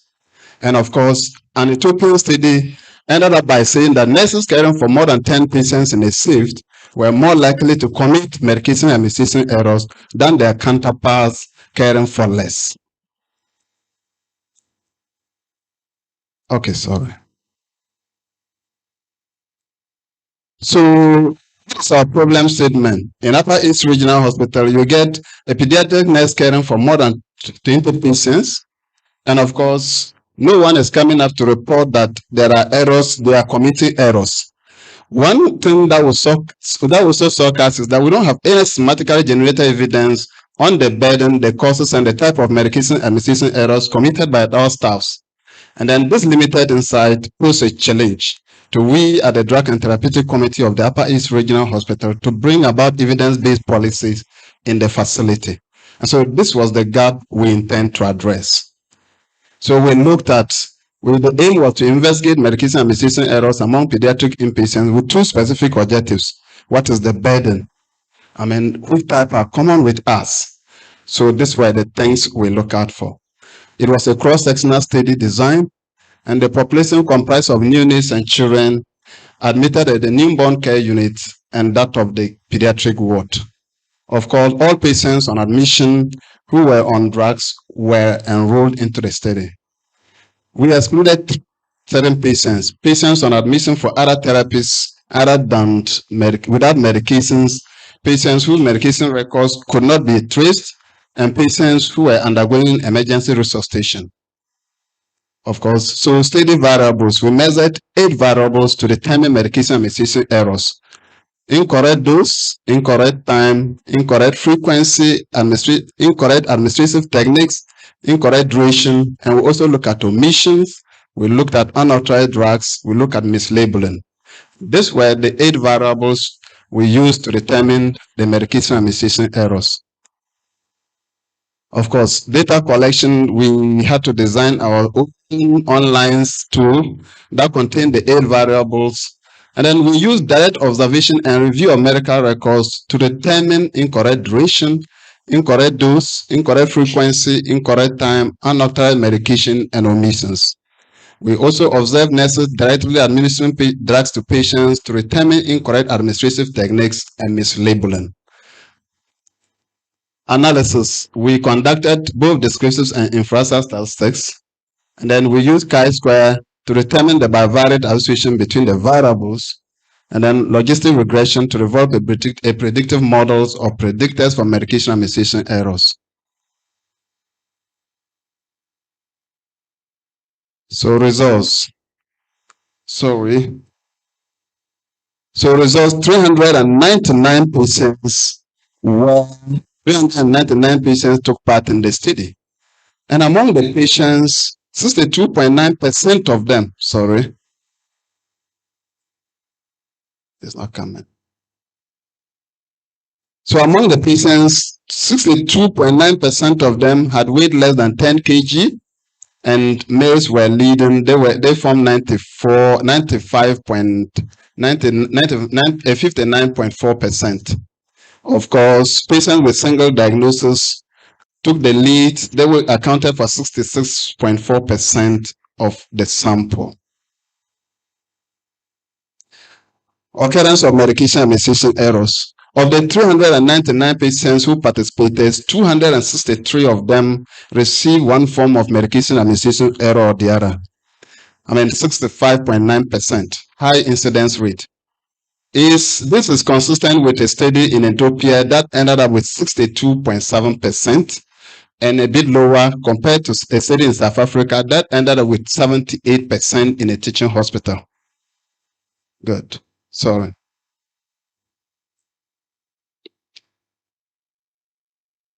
So route of medication and route of drug involved in medication administration errors. The intravenous route, of course, was the highest route involved. This is not surprising because patients who are on admissions are always on IV fluid. And so that was that. Of course, type of medication administration errors involve frequency, accounted for 41.9%. And this was the highest error, a type of errors our patients experience. What it means is that drugs that were supposed to be given, either QIDs, TIDs, were not given as such. And of course, incorrect duration also accounted for 37.8%, the second highest. What it means is that most of the drugs, the duration for which we were supposed to give them were either too short or too long. And this involved IV flows in particular. So we speculated that probably the lack of doxy flows could have accounted for this. And surprisingly, other studies found incorrect dose to be the most common type of errors in their studies. Ours, it was one of the lowest. Of course, so we also conducted a chi-square test to determine the association between the demographic characteristics of the sample and the occurrence of medication administration errors. Our hypothesis was that there will be a significant association between some of the demographic variables and medication administration error. And it did occur.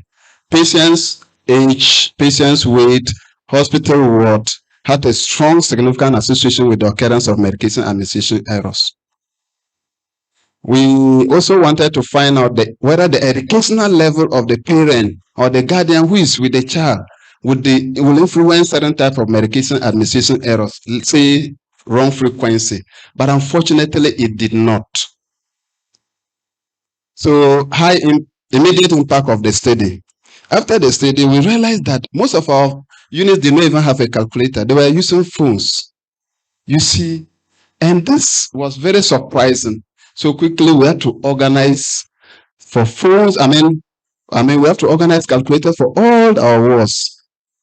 And of course, we developed 4 guidelines to ensure safe medication administration practice in our facility. So we guidelines for safe medication administration, guideline for safe prescription of medications, guideline for dispensing of medications, and we have not seen this. We are the first facility to us to have developed medication error reporting form, where every error we intercept, whether it reach the patient or not, we report it and we have it down.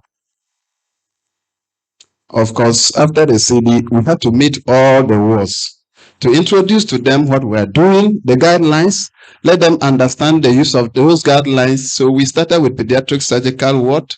We moved to pediatric female surgical, and we covered 13 units, and we're still going ahead. We also met the doctors on safe prescriptions, safe prescription guidelines. Instead of 15.0 milligram, we can lead to 10-fold administration errors. We are taking them through to understand how to help us.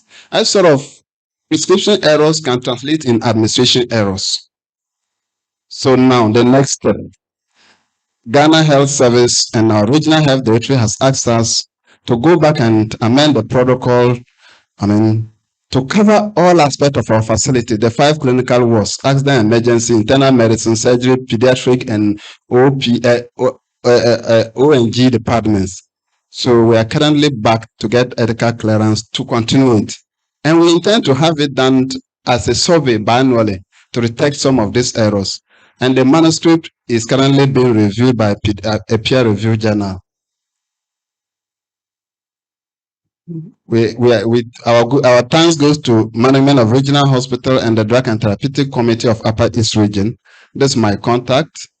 Thank you so much. We will field one question. All 6, then we do that. Okay. So our next person is Ms. Dazi.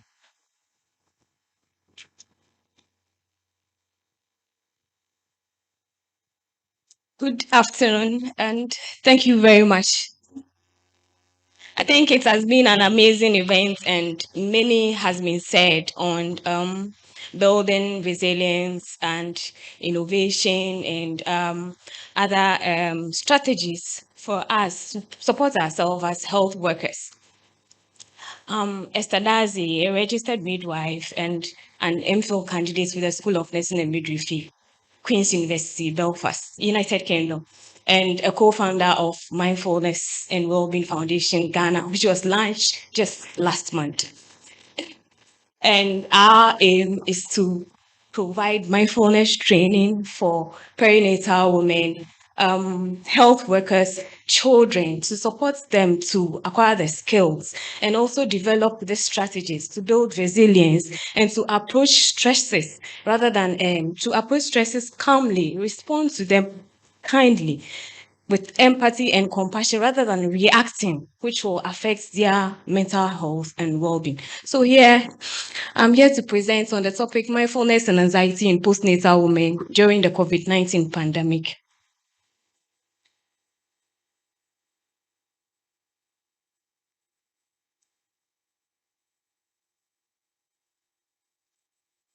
Sorry.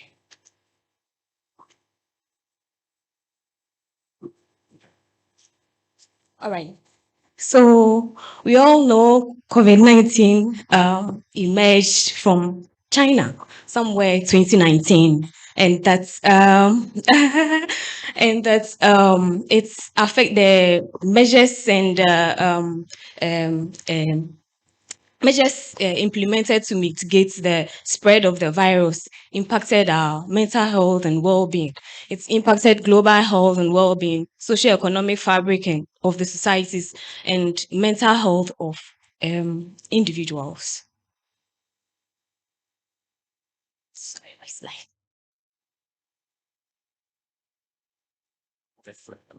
Okay.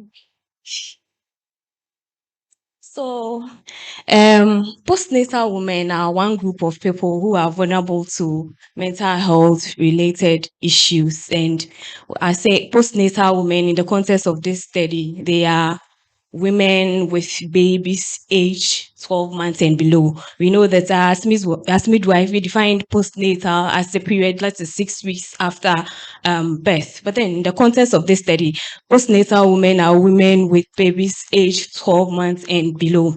And that these women are vulnerable to stresses due to biophysiological changes that they go through during the perinatal period and other existing mental health conditions. And with these stresses coupled with the measures implemented to mitigate the spread of the virus, this might have heightened the mental health of postnatal women, and studies have shown that it is crucial to provide adequate psychological support to promote, to improve their mental health and well-being.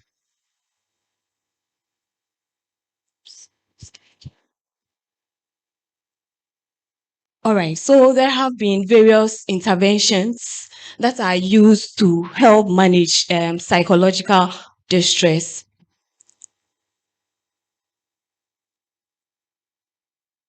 Right, and one of which is mindfulness. Mindfulness has been shown to be a cost-effective way to help individuals to improve on their mental health and well-being through daily mindfulness practices. And what is mindfulness itself? Mindfulness is defined as awareness or paying attention on your thoughts, your emotions, or your external or internal experience in the present moment, non-judgmentally.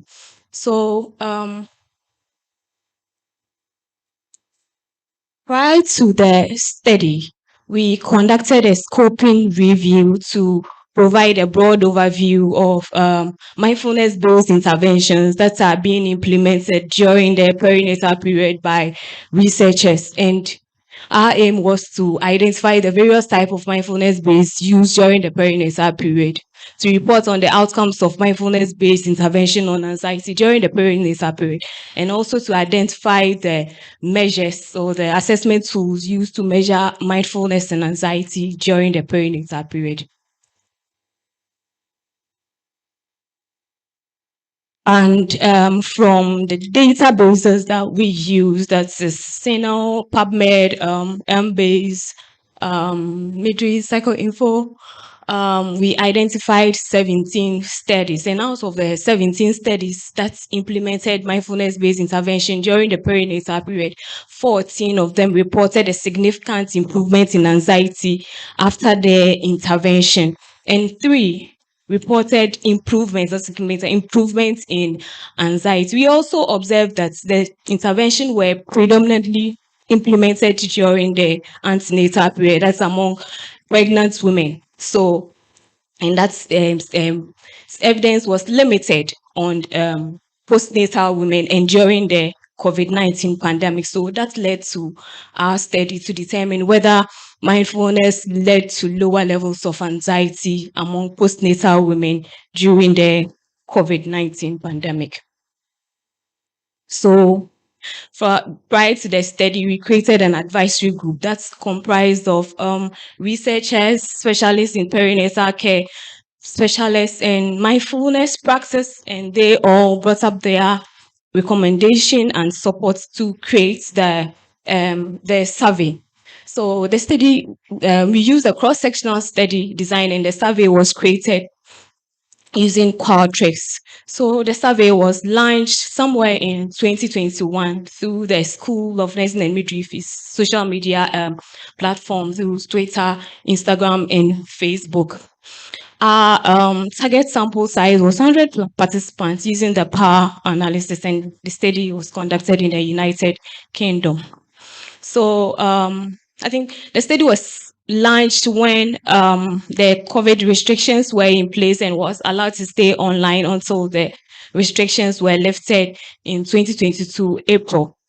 And that's the data was exported onto SPSS for analysis using descriptive and regression analysis. So from the data, I think 120 participants surveyed the questionnaire, and to clean the data, we used 77 participants who really completed the survey.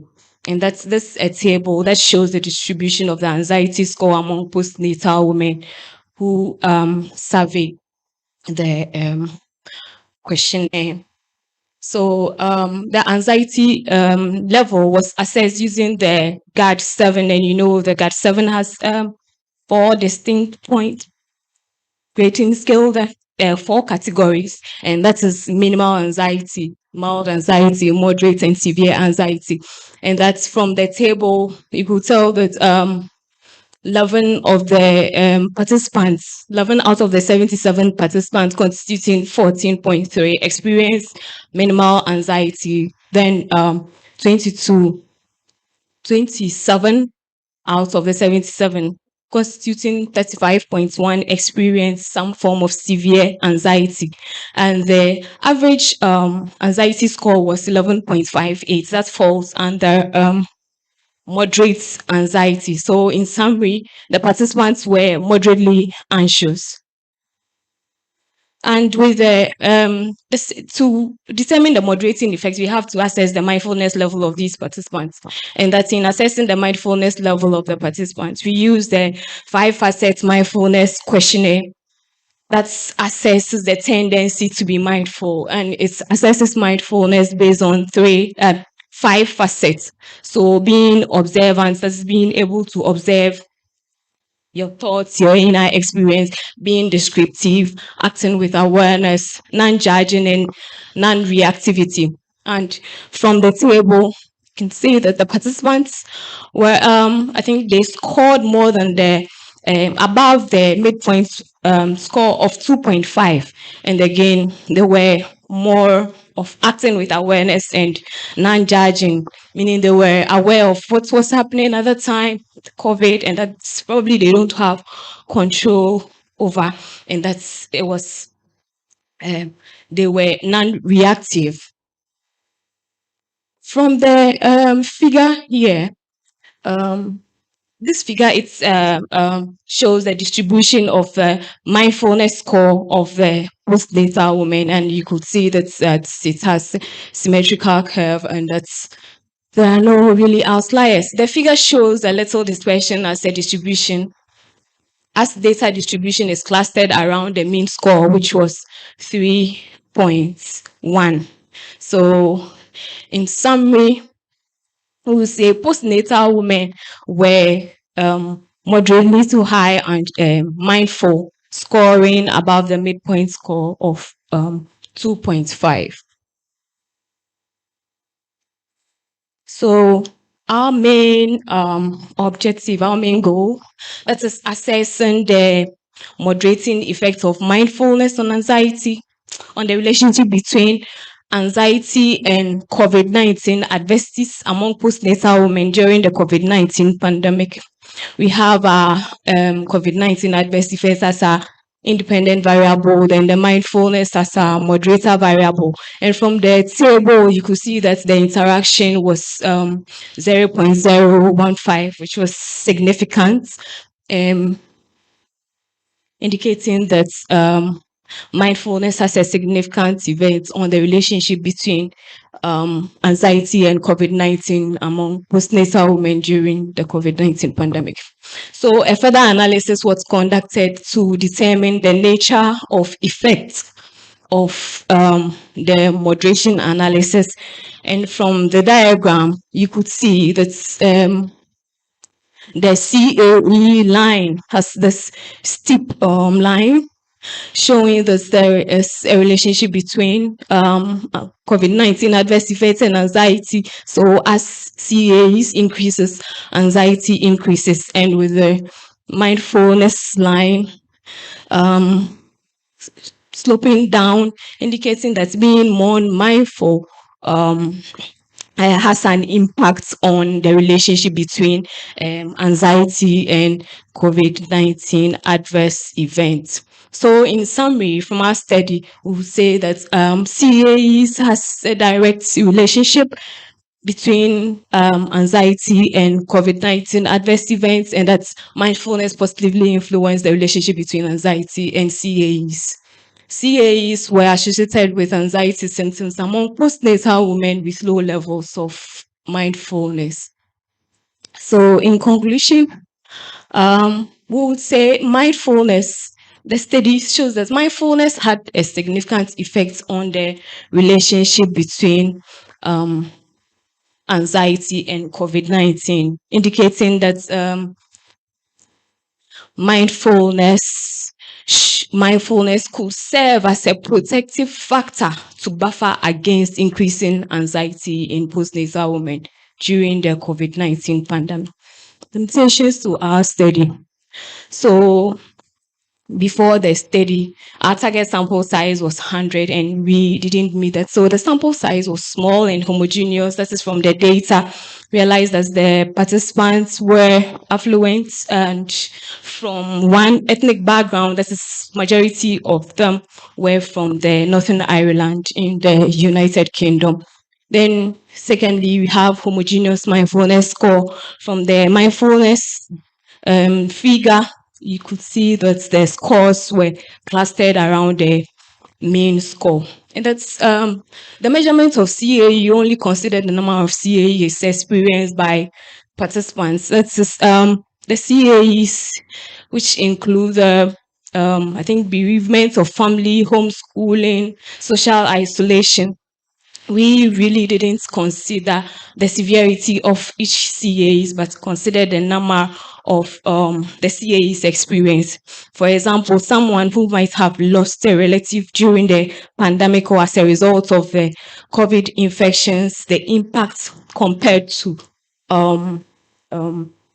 someone experiencing homeschooling, and which could have led to postnatal women being moderately anxious despite being mindful. So, secondly, we say the cross-sectional nature does not allow us to test for the sequence of events or the causal links, but give us a snapshot of anxiety levels of postnatal women and the moderating effect of mindfulness on the relationship between anxiety and CAs. So recommendation, I think from the evidence from the studies, that's from the scoping review, and again, the findings from the study, I think recommending that the NMC, the Ghana Health Service, the DNA, and other organizations who provide healthcare should look into incorporating mindfulness-based interventions to support our patients and again the health workers who provide care for these patients. So the study's output from the study, I had a scholarship to be trained by the mindfulness-based childbirth parenting teacher training for health workers by Mindfulness and Parenting Foundation in the United States. Then again, funding to be trained for mindfulness-based stress reduction teacher training by the United Mindfulness UK. Then again, with the findings and the evidence, in collaboration with other colleagues, we decided to create a foundation where we would provide support for health workers, perinatal women and children to help improve their mental health and well-being. Thank you very much.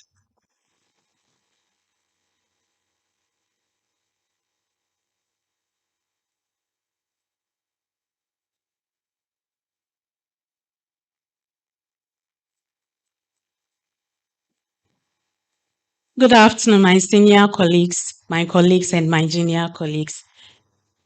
Thank you very much for the opportunity to present my research work here.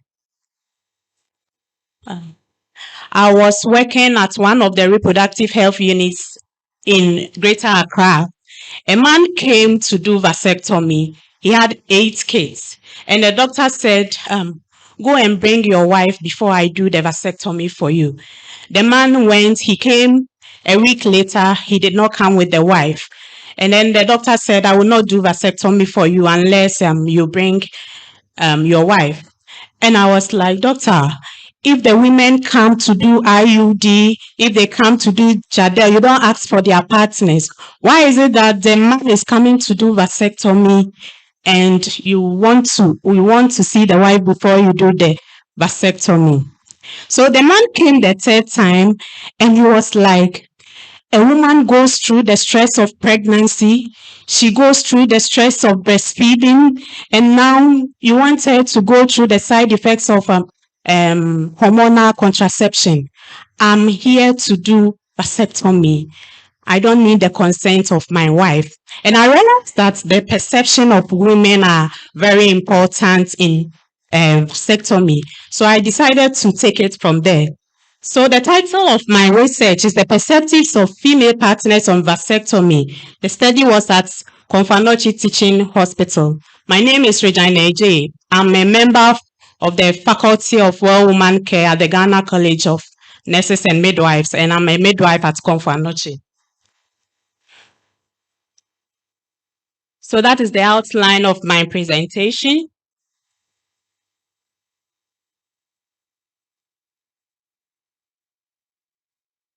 The introduction.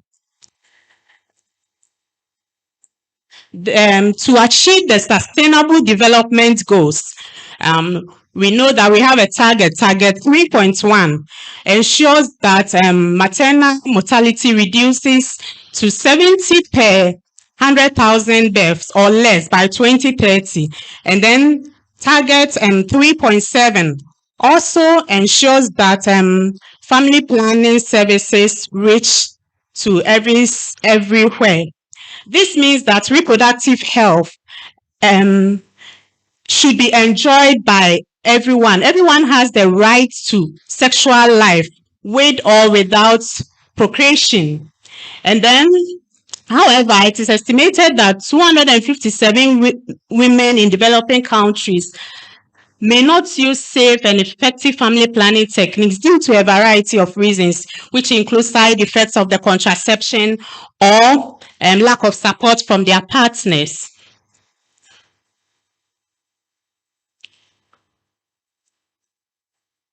Most hormonal contraceptives were withdrawn from the market because of the adverse effects of the contraception. But vasectomy is simple. It has no side effects, and then it's very achievable. It's very successful. But the prevalence of vasectomy globally is 2.4 globally, and then it's less than 1% in African population, and then at my hospital, Konfanochi, is less than 0.1%. This is how vasectomy is done. It is a minor surgery. The vast difference is sealed to prevent sperms from reaching the semen to cause fertilization. So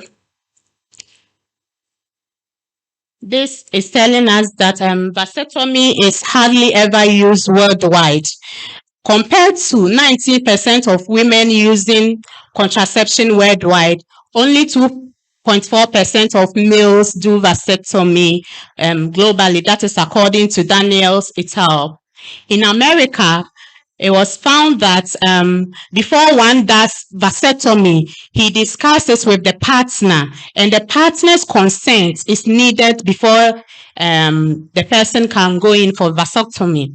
And in Tanzania, a research conducted by Ali 2012 also came out that the women lack trust in their partner's fidelity after a vasectomy. So in Tanzania too, wives play an important role in the decision of their partners to do a vasectomy. This means that the role of the female partner is very important in the decision of a man to undergo a vasectomy. My main objective was to explore the perspectives of female partners on vasectomy at the reproductive health unit of Komfo Teaching Hospital. And my specific objectives were to explore the knowledge of the female partners, to describe the attitudes of the female partners, and to describe the perceptions of the female partners of the reproductive unit of Komfo Teaching Hospital. I used a qualitative approach where 12 female partners were engaged in a focus group discussion. The female partners were within the ages of 18 to 49 years, and then data was analyzed manually after transcribing and coding into teams.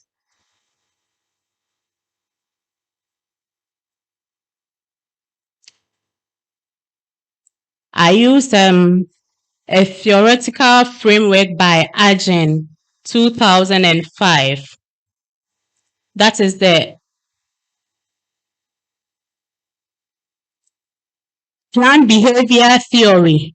This theory states that a person behaves according to his intentions, and the intentions are directly proportional to the attitude of the person, the subjective norms, and then the perceived behavior control of a person. So if a person will do vasectomy, then that person must have the intention to do it, and then the attitude of the person, depending on the community, the person, the society, how they believe their culture has a relative effect on the person's behavior to do a vasectomy.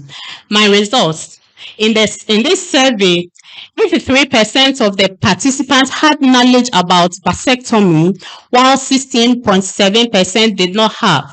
They understood that vasectomy, also known as male sterilization, is a surgical procedure that stops a man from releasing sperms to get a lady pregnant. So most of the women I surveyed had adequate knowledge on vasectomy. It was only few proportion that did not have adequate knowledge.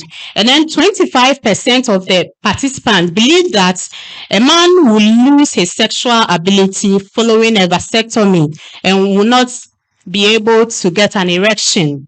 75% of the participants also had a favorable perspective that vasectomy does not have a negative impact on the sexual satisfaction of the affected man, which is very true. And then 83.3% of the participants said they would prefer their partners to go in for vasectomy as a method of contraception compared to the females going in for BTL.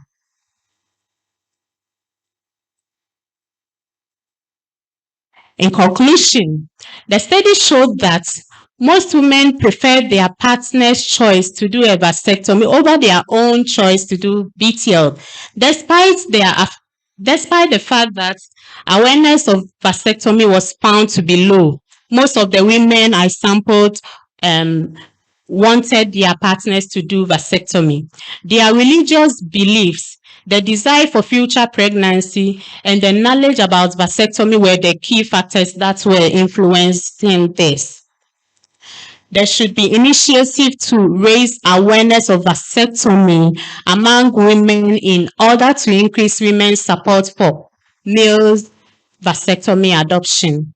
Additionally, various forms of mass media campaigns should be used to raise awareness of birth control methods and their use among couples and prelude to promoting the use of vasectomy. So if we are able to advocate for the use of vasectomy, it will help in the men's decision to also do vasectomy as a family planning method to help their wives or partners. Recommendation.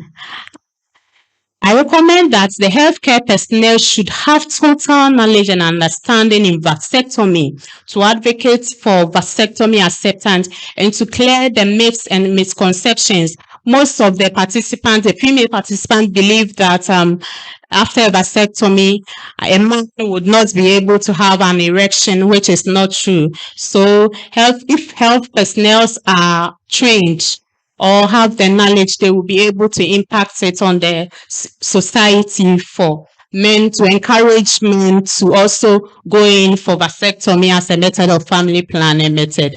And the healthcare personnel also has a role to provide information and counseling to couples or individuals that come in for vasectomy as a form of family planning. And then the health institutions should also incorporate vasectomy. Like in GCNM, they train the women's health specialists on other female contraception. They should also be trained to also perform vasectomy so that more men can come in for vasectomy as a form of family planning method to help their partners. And then to optimize healthcare and deliver consistently in accordance with the expectations of clients to achieve a better outcome.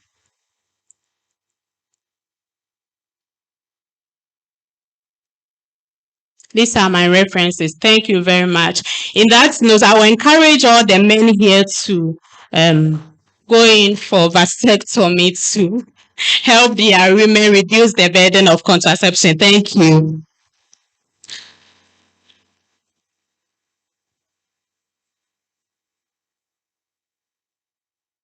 Thank you very much, Lady Regina. Good afternoon, ladies and gentlemen. Yeah, good afternoon, ladies and gentlemen. My name is Dr. Lily Asari.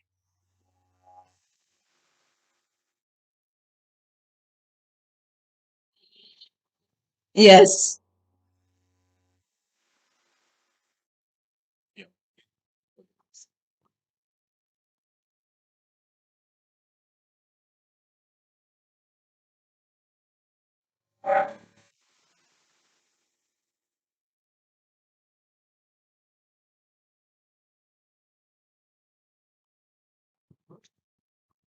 Hello, hello, hello. Okay, yeah. Our next presenter is Gifty Enyonam Amwaku. As I said, I'm Lily Asari. I am a lecturer at Baspa University London campus and a researcher. My research area specializes on protection of privacy and confidentiality of patients' medical record. And I emphasize on the role of the nurse and the midwife. So at this juncture, we'll call on Ms. Gifty to come and take over. Thank you.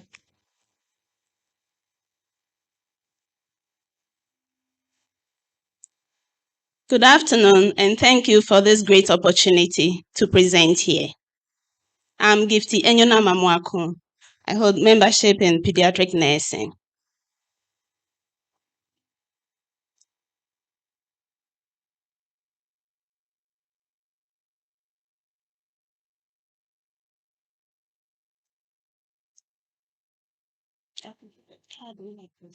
Just this one. Okay. Thank you. So this is the outline of my presentation.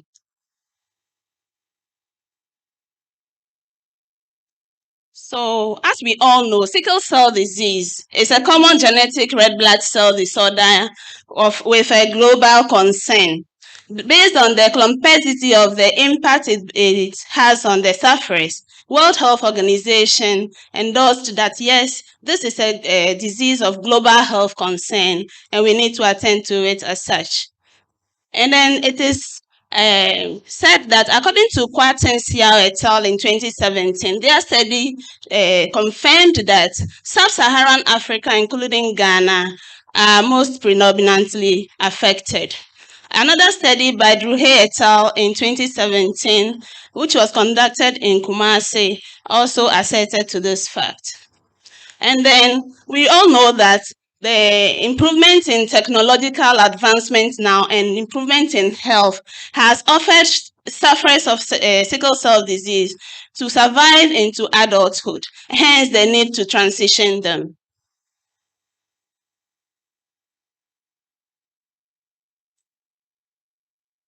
So, one would say, what is transition care? Transition care in our context here looks at the planned, purposeful interventions that we give to sickle cell children who have been children and then they are of age, they need to move to adult care services. And this has to be done well. In fact, it doesn't have to be an event. It needs to be planned and then progressive so that they are able to transition smoothly without causing undue disruptions in their quality of life. According to early 2014, the transitional nurse coordinator is one who has effective who is an effective facilitator, a communicator, and an advocate.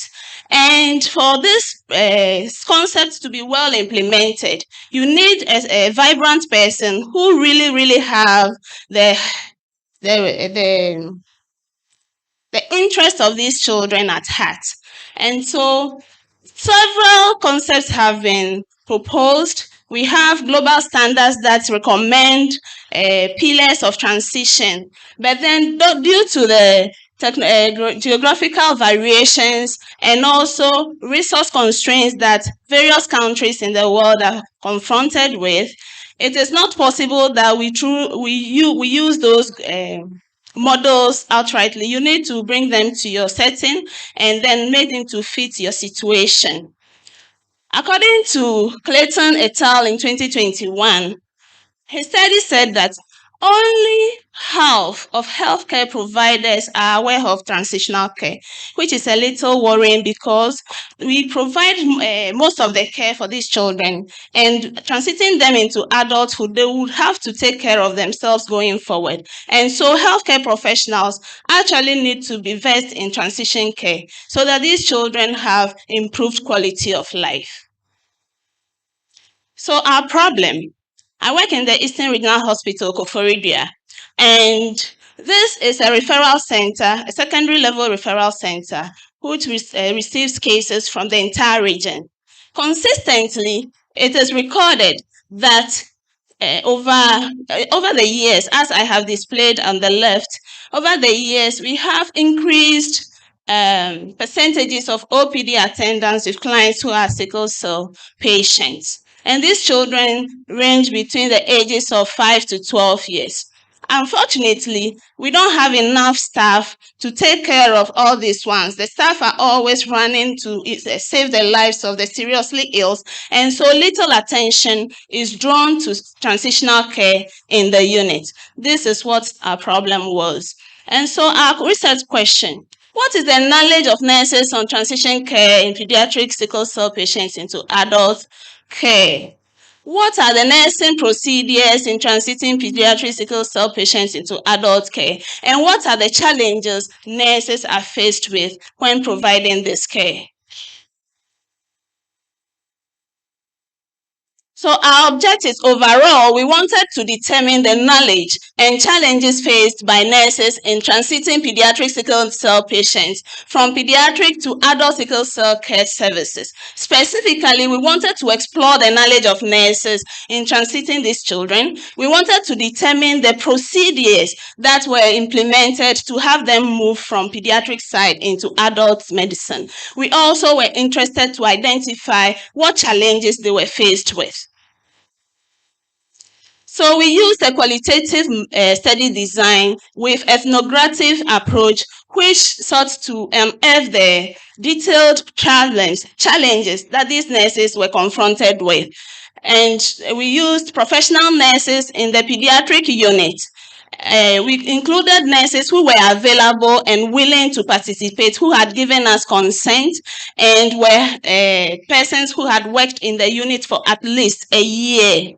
We sampled purposively, and then we used convenient sampling methods because we wanted respondents who would give us responses that will answer our objective questions. We collected data using interviews. These interviews were conducted using interview guides, and they were pre-tested in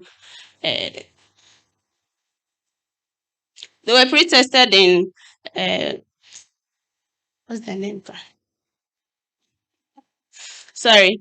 They were pre-tested in Polyclinic, Koforidia. In fact, the name is coming.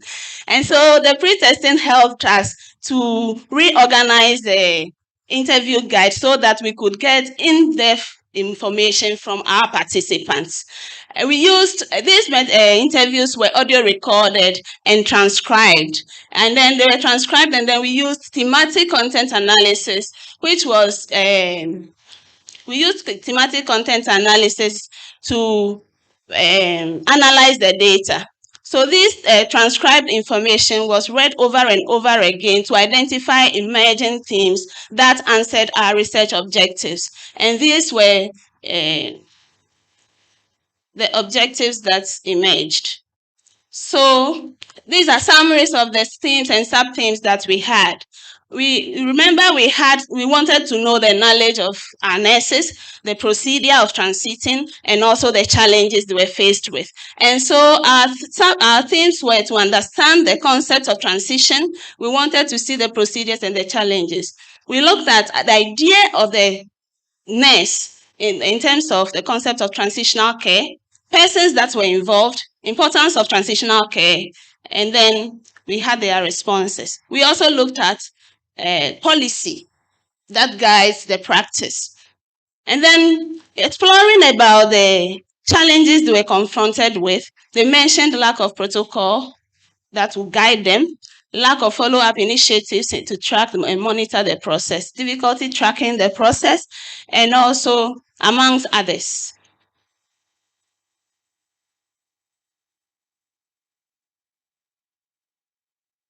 Okay, so we got ethical clearance from Ghana Health Service Ethics Board review.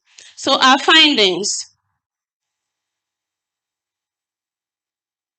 This is the display of the social demographic characteristics of our participants. Overall, we had 15 nurses who were professionals who took part in this study. And out of them, 60% of them were nurses who held baccalaureate degrees, and the rest 40% were diplomates. Amongst them, their ranks ranged between staff nurse through to principal nursing officer, of which majority, which is 66.7%, had practiced for at least 1 to 3 years.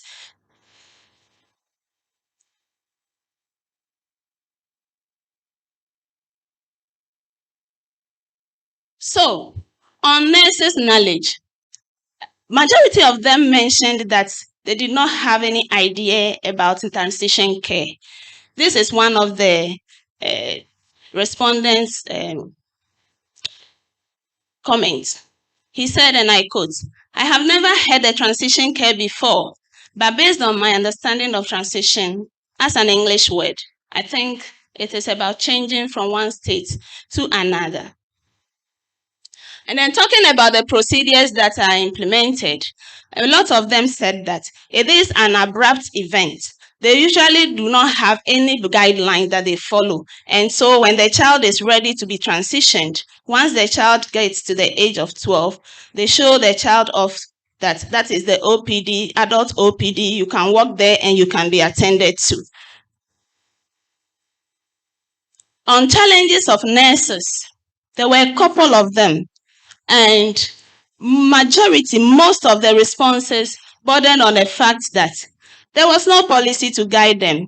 And in fact, most of them said that it was the first time they had heard of the concept of transitional care.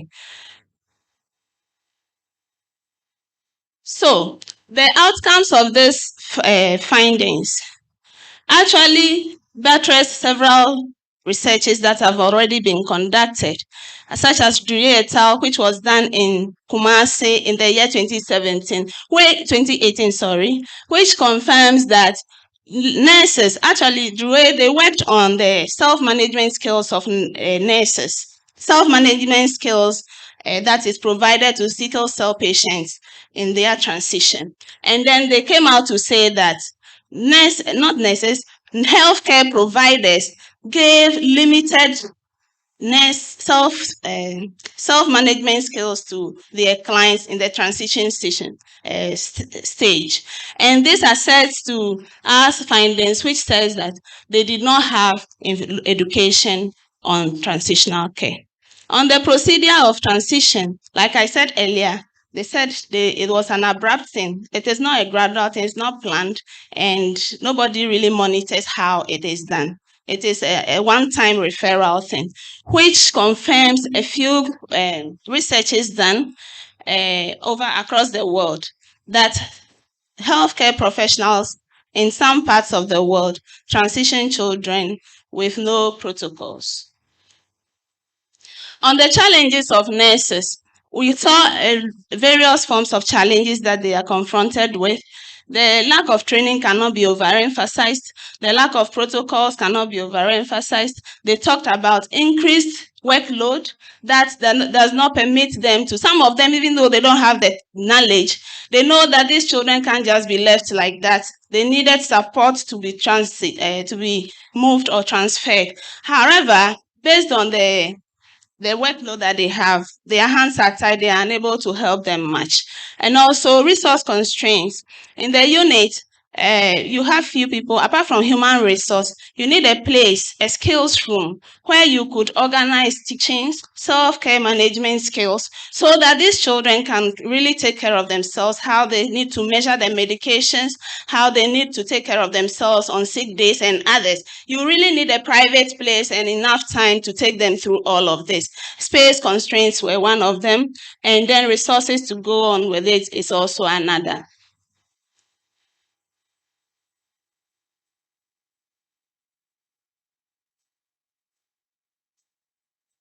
So in conclusion, our study showed that there is no education and transition care model for the nurses at Eastern Regional Hospital, Koforidua, to guide the transition of pediatric patients to adult care services, resulting in challenges during the transition phase. After this study, we thought of disseminating, so it was disseminating at the unit level, where we put our heads together and decided that no, we need to change the paradigm. We need to do something at least for them, whilst we push protocol to have a standardized practice. And so we started with self-management skills. Even though we don't have a specialized place for them, we do it at OPD basis. We give the talks, we talk about self-management, and then we encourage them to come for counseling when they have peculiar issues that they don't want others to hear about. Then we also made sure that the clinic registers were cleaned, such that we could monitor and track their clinic attendance and also follow up on those who were defaulting. Also, we went ahead and collaborated with the head of records at the adult OPD site. We spoke to the nurses at the adult OPD site and also the physician specialist over there. And then we came to a conclusion. They permitted us to offer these children priority care at the OPD. And so when these children are of age and we do the assessment, we assess them to find out, we don't just have to say because you are 12 years, you need to move. We need to assess and see your readiness. Are you ready, developmentally stable, to be able to take care of yourself when you move to the adult side? Or we need to continue to take care of you for some time before we leave you out. We do those assessments. If you are, how do I say it? When you are qualified, then we move you. So the adult OPD is in collaboration with us, and now we are helping. Now we are so happy, they are happy, and we are glad that their quality of life is improving.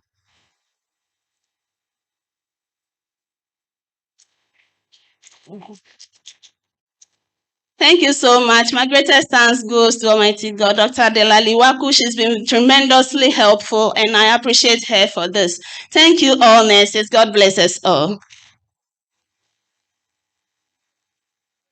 Honor presenter, Patience.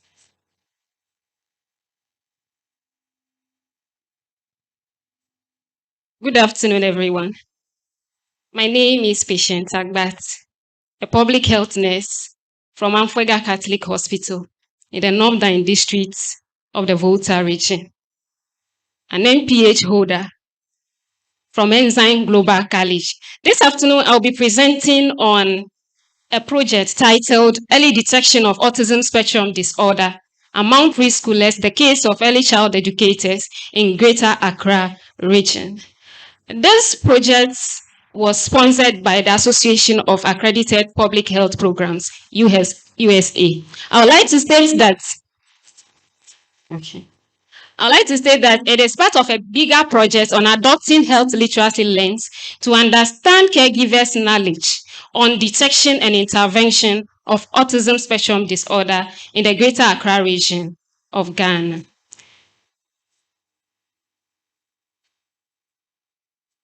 As a way of presentation, this will be my outline. So what then is autism? Going by the DSM 5th edition, autism is a neurodevelopmental disorder characterized by social communication deficits and restrictive patterns of behavior. Autism typically emerges in childhood and continues through an individual's life. While the condition is incurable, it can be effectively managed with early interventions. Statistically, 1 in every 100 children gets diagnosed of autism spectrum disorder worldwide. There's an estimated prevalence of 38.7% in children under 14 years in Ghana. This is according to Repeller et al. 2016. So what necessitated this study? You will agree with me that children under 5 need regular physical assessments for early intervention, and children and preschool teachers form part of these caregivers, key caregivers of children under 5, as they spend more time with these teachers, and as such, they should possess knowledge in child psychology to be able to detect deviations from the norm. But this has not been in the case in studies done so far. There is a significant knowledge gap in this area. So for us to address this issue, prevent long-term issues in these children, promote mental health, and ensure quality education, pre-primary education, it was important for us to qualitatively assess this condition, provide suitable solutions to it. So the primary objective of the study was to explore the knowledge and experiences related to ASD among the cohorts of preschool teachers in the Greater Accra region, Ghana. More precisely, we want to scrutinize their perceived knowledge of autism. We want to assess their sources, where they get their knowledge about autism from. And we want to appraise how elements of health literacy elucidate this perceived knowledge. And finally, we want to describe the experiences of preschool teachers in handling children with autism in their schools.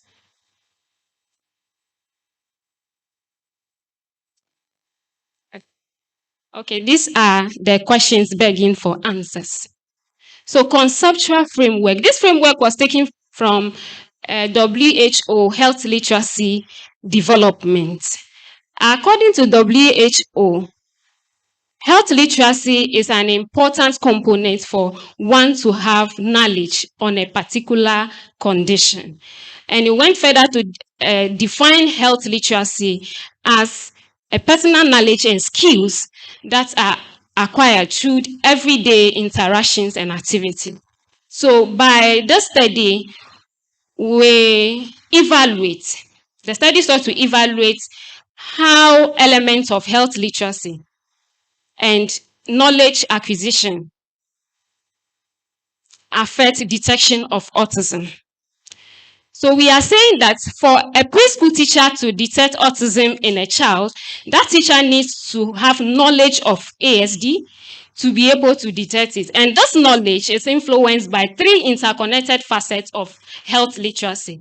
We have individual health literacy, community health literacy, and health literacy responsiveness. Starting from health literacy responsiveness, we mean health workers or health institutions' ability to tailor information in a culturally sensitive and appropriate manner to individuals and communities. And we believe that with this, our individuals or communities will be able to assimilate the information given, and this will help early detection of the condition.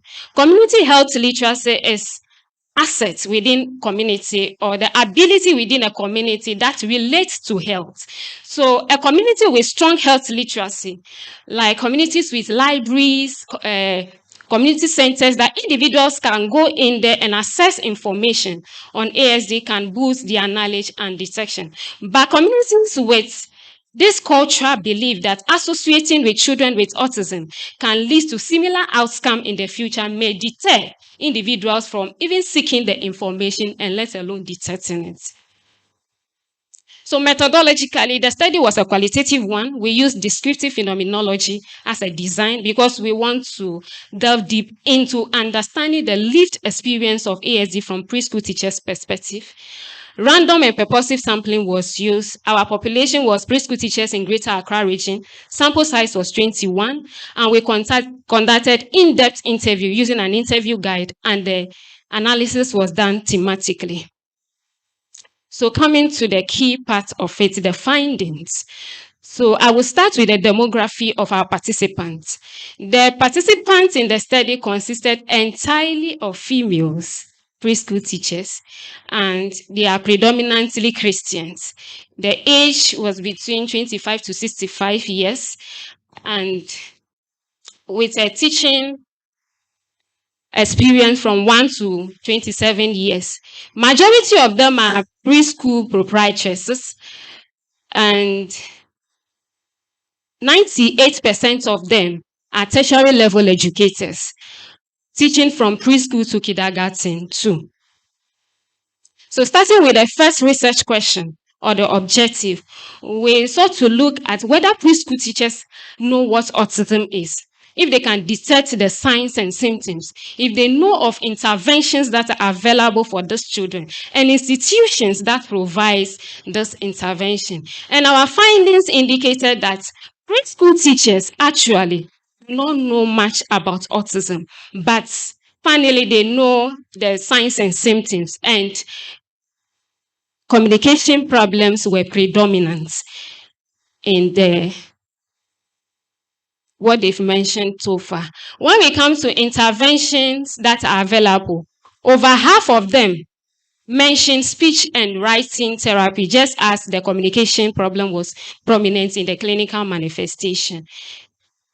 Some mention that they do not actually know of any interventions. Then with regards to the institutions that provide these services, some mention special schools, while some mentioned special schools and hospitals, while others had no knowledge about the institutions. With our research question 2, we looked at the origin, the sources of knowledge of ASD among preschool teachers. And we found out that the internet was the major source of their information, even though they use other sources to authenticate the information they are getting. Research question 3, we looked at which aspect of health literacy, as we have mentioned earlier, community health literacy responsiveness, individual health literacy, which of them play a part in the knowledge they acquired. We found out that the individual health literacy, their ability to access information, and understand, apply it was predominant. Our last research question was on their experience in managing children with autism. So we found out that preschool teachers perceived children with autism as intelligent, but they are very difficult to manage.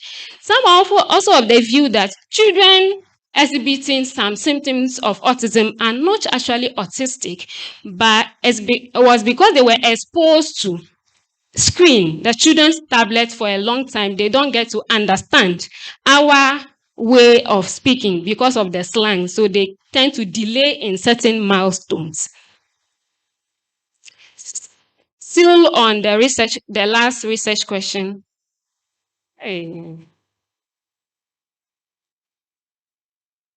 Okay. So these are some of the ways they used to tame our children that are autistic.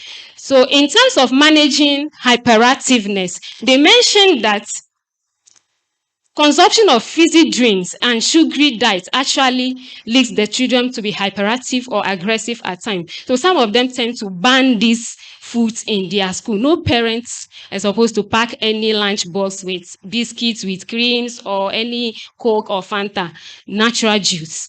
Then when they throw tantrums, they go behind them and give them a tight hug. Then the child releases from that hyperactiveness. Those are some of the ways they are managing our children in their own way as an occupational therapy. So they face some challenges.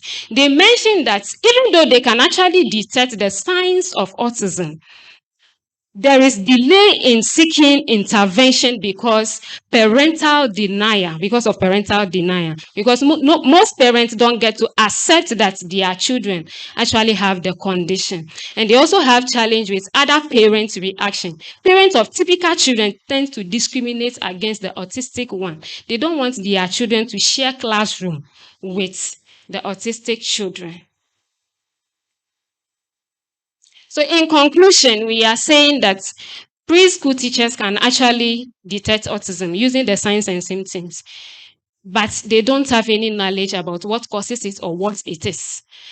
They rely mostly on the internet for information, and individual health literacy was the predominant element of health literacy affecting this knowledge. And practically, their practical knowledge outweighs their theoretical knowledge. In this vein, we recommend that in-service training, proprietaries of schools should organize in-service training for their teachers.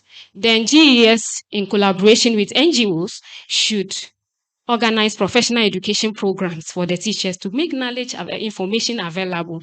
Then there should be a curriculum revision and inclusion by WHO. GES. Then future research, we are recommending that they should include quantitative approach. In other words, MIS method. These are our references. Thank you.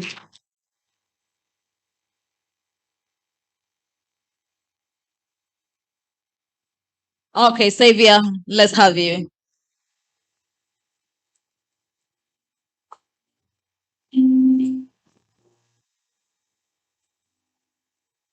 Okay, good afternoon.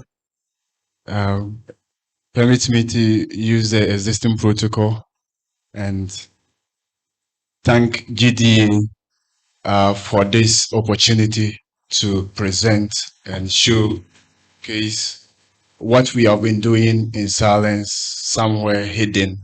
And today we want to show some of the things we have done so far using quality improvements. My name is Cedi Adapala, and I am a nurse at Golu Health Center.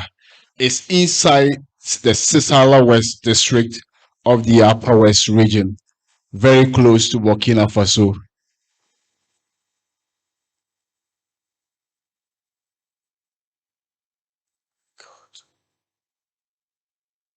So this is my presentation outline from the sub-district profile to the gallery. And this is our profile, just to let you know where we are located in the country. To the left is the entire district profile in the map, where Golu sub-district is the light green, somewhere within the middle.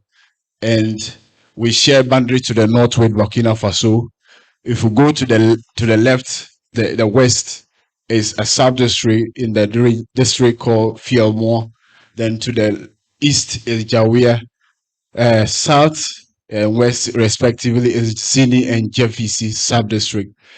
And then the district itself shared boundary with Lambuse Kane district, Sisala East, and that of Jirapa municipality.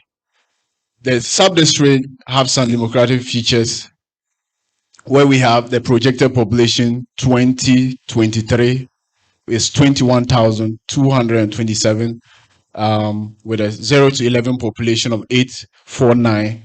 Women in their fertility age is 5,094. 18 communities, including Golu, the district capital. Then we have the health center being 7 functional chip zones. This is the background of the project. As we all know, pregnant women are at high risk of malaria and its complications. Malaria in pregnancy can result to a lot of complications like low birth weight, stillbirth, anemia, and a whole lot. So if this malaria is not managed well in pregnancy, it can result in maternal and neonatal death. And World Health Organization recommend that we use sulfadoxine parameter SP for the intermittent treatment of malaria in pregnancy. 3 or more doses of the SP, that is a third dose of SP, is referred to as the IPT3, and it gives additional protection for the pregnant woman against malaria. The first dose of SP is taken by the pregnant woman at 16 weeks. Previously, they said picking him, but now at 16 weeks, the woman begin to take it, and the other doses during her subsequent visits. All of these are taken at direct observation therapy. As of June 2022, the data of Golu Health Center shows that 52.5% cumulative data of pregnant women received IPT3, that is the third dose of SP, leaving many of them behind. That indicates that many of them can be affected by malaria, and that is not good. As of June 2022, because by the policy of quality improvement, and we were privileged to have Quality for Health Service, Q4H for short, coming in partnering with Ghana Health Service, training health staffs on quality improvements, and we're privileged to be part. And based on the progress of the project, you have to take the median value as your baseline data. So we took the cumulative data of the health center, and that we took 6-point data, 6-month point data, and took the median value of it, and basically it fell between 2 numbers. Then we took the middle number out of it.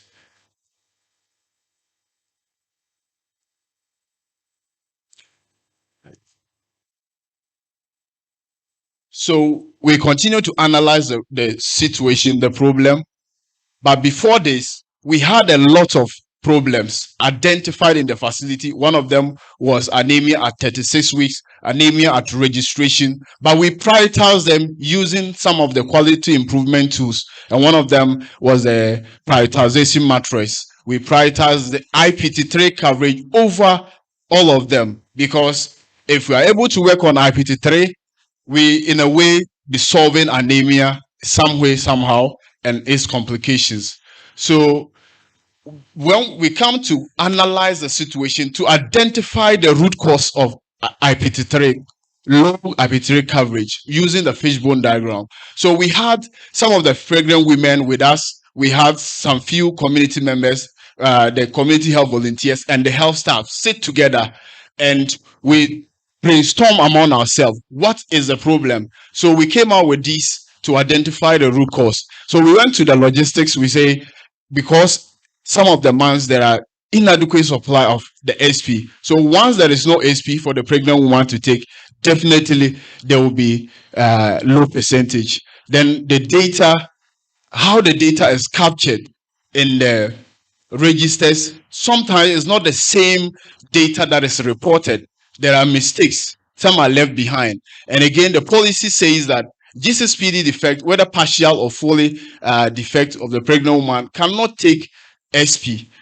So, and again, client testing positive for malaria can also take SP. You have to treat the malaria first. Then we have the problem at the head of the fish. Why? Because when the fish begin to spoil, it start from the head, and that is where the problem is. Then when it comes to the client, we have no ANC registration or booking. When the client did not register early at the first trimester, it is quite difficult to get the woman taking IPT1, IPT2, IPT3 before delivery. The pregnant woman might deliver before the IPT3 time reaches. And they also lack or have inadequate knowledge on the benefits of SP to the pregnant woman. Same to the community, because they don't have inadequate knowledge on it. They don't give adequate support to the pregnant women and to the staff. Some of them, their attitude towards the staff, the clients, and all of that, it was quite worrying. And also the knowledge, the know-how to track who is due for IPT3. This is to say that the midwives are officially trained on this and they know much into this, but and they are absent, at least somebody will step in to work for them. So this is where some of the gaps come in. So we develop our aim statement by saying that we want to increase the coverage of IPT3 from 52.5% as of June. We did not say from June because we didn't take a point data. So as of June 2022 to 60% by the end of June 2023 in Golu Health Center.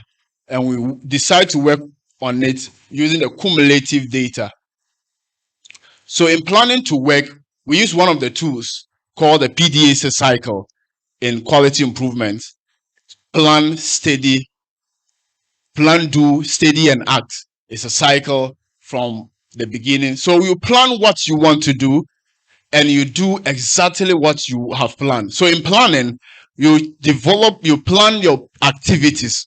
What do you want to do? What is it addressing? Who will do that activity? When will the person do the activity and how?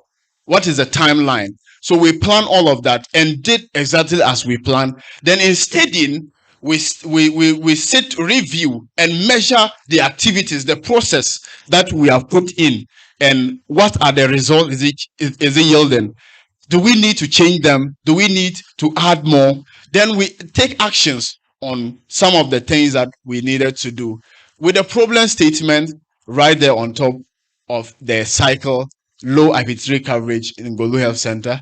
And we have the prediction below and what we are aimed to achieve. And the right side talks about the measurability, how we are measuring the activities we have planned. These were some of the change ideas we plan to do.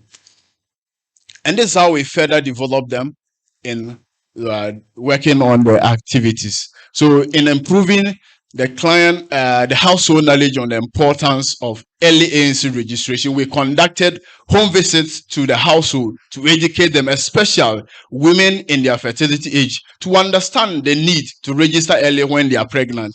It is not only IPT3 that will be beneficial to them even when they come early. There are a lot of beneficial when they register early. The second one is we trace all IPTP defaulters. Anyone who defaults, whether IPT1, IPT2, IPT3, or even 4, 5, we trace all of them before each month end.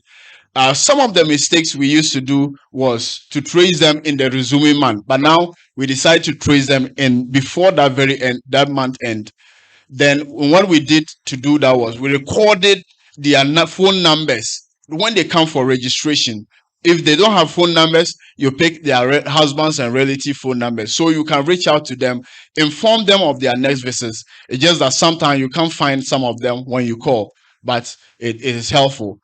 And the change idea today, we were improving their client knowledge on the importance of IPT, and how we did it was counseling all of them on the importance, the side effect. So counseling on IPT was a compulsory topic, despite if you decide to add any other topic when they come for registration. So it is important to let somebody understand the reason he or she is doing something so that they can take charge of their own health rather than to be like you are forcing them. They will not do what you're asking them to do. The change are therefore we've validated the midwife form A, also known as a monthly midwife returns before submission. This is also to be able to address the situation of what? Mismatch of data captured in registers or data source different from data reported in reporting formats and submitted to be entered into the district health information management system. And when we finish in the activity, we compare the data in it and make correction before submission. Then the change at year 5, we monitored the coverage of the IPT and then we made it open to everyone to see at every point what we are doing and how far we are going.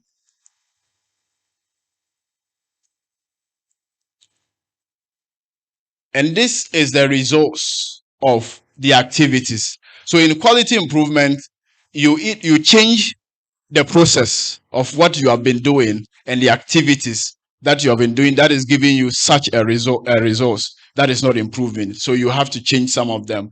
So these are the process. So we decide to express the activity, the process measures in a percentage form to see how best that person that is assigned to counseling the client weekly on IPT. So with the first beginning, wherever there is decline or a less figure, that is not 100%. The person did not document all the data into the book that we all agree that write the names of the client that you have canceled here. All right. So the person will say orally that I have canceled all of them, but that isn't it. So we have, because we don't want to promote inadequate documentation, we have to score the person that way. And again, wherever there is 0, it also indicates that there were no registrants in that very week. So how we express that is we use the number of registrants in that month against the number you have cancelled, the number of registrants in this week against the number you have cancelled. So the second process measure was the defaulted tracing, and we could not got 2 of them because their relatives are closer in one of the nearby Burkina Faso, and we couldn't get them. And in some of the weeks, there were no defaulters. Again, looking at the data validation, we didn't start validating at the beginning of the project, but we saw necessary implementing it at the latter start, and it's also yielding results. And again, the monitoring of the IPTP is the same way, where we have the number conducted over the number plan. How many months of data validation did you plan, and how many did you conduct? This is the indicator measurements. As I said earlier, we are using the cumulative data because of the indicator numerator and denominator. It is measured, the IPT3 coverage is measured by the number of IPT3 given over the registrants of that same month. So if we use that one, in some months, you may have 0 registrant, but have IPT3. Or you might have registrant, but have 0 registrant, though it is not proven. But so we decided to use the cumulative, where we have everybody covered. From every month, you add the others to the next month. So up to November this month. As for December, they are still writing their reports before I came. So this is the outcome measures where we have from the beginning to the end. So we're targeting 60% as of June 2023. And as of June 2023, it was only, we had 59.1%, just a little to hit the mark, but we didn't give up and we continued. And the results put together, only 2 couldn't be traced because, as I said, they entered into Burkina Faso, but we continued and we increased the all right. So let me end it here. Okay. Thank you very much, Xavier. Thank you very, very much. For the purposes of our time, we couldn't get to the end, but we've all enjoyed the presentations from all our SIS participants. So thank you very much. We will take 3 questions across board, just 3 because of time. So anyone who has a question for any of the presenters, please let's show by hands. 1.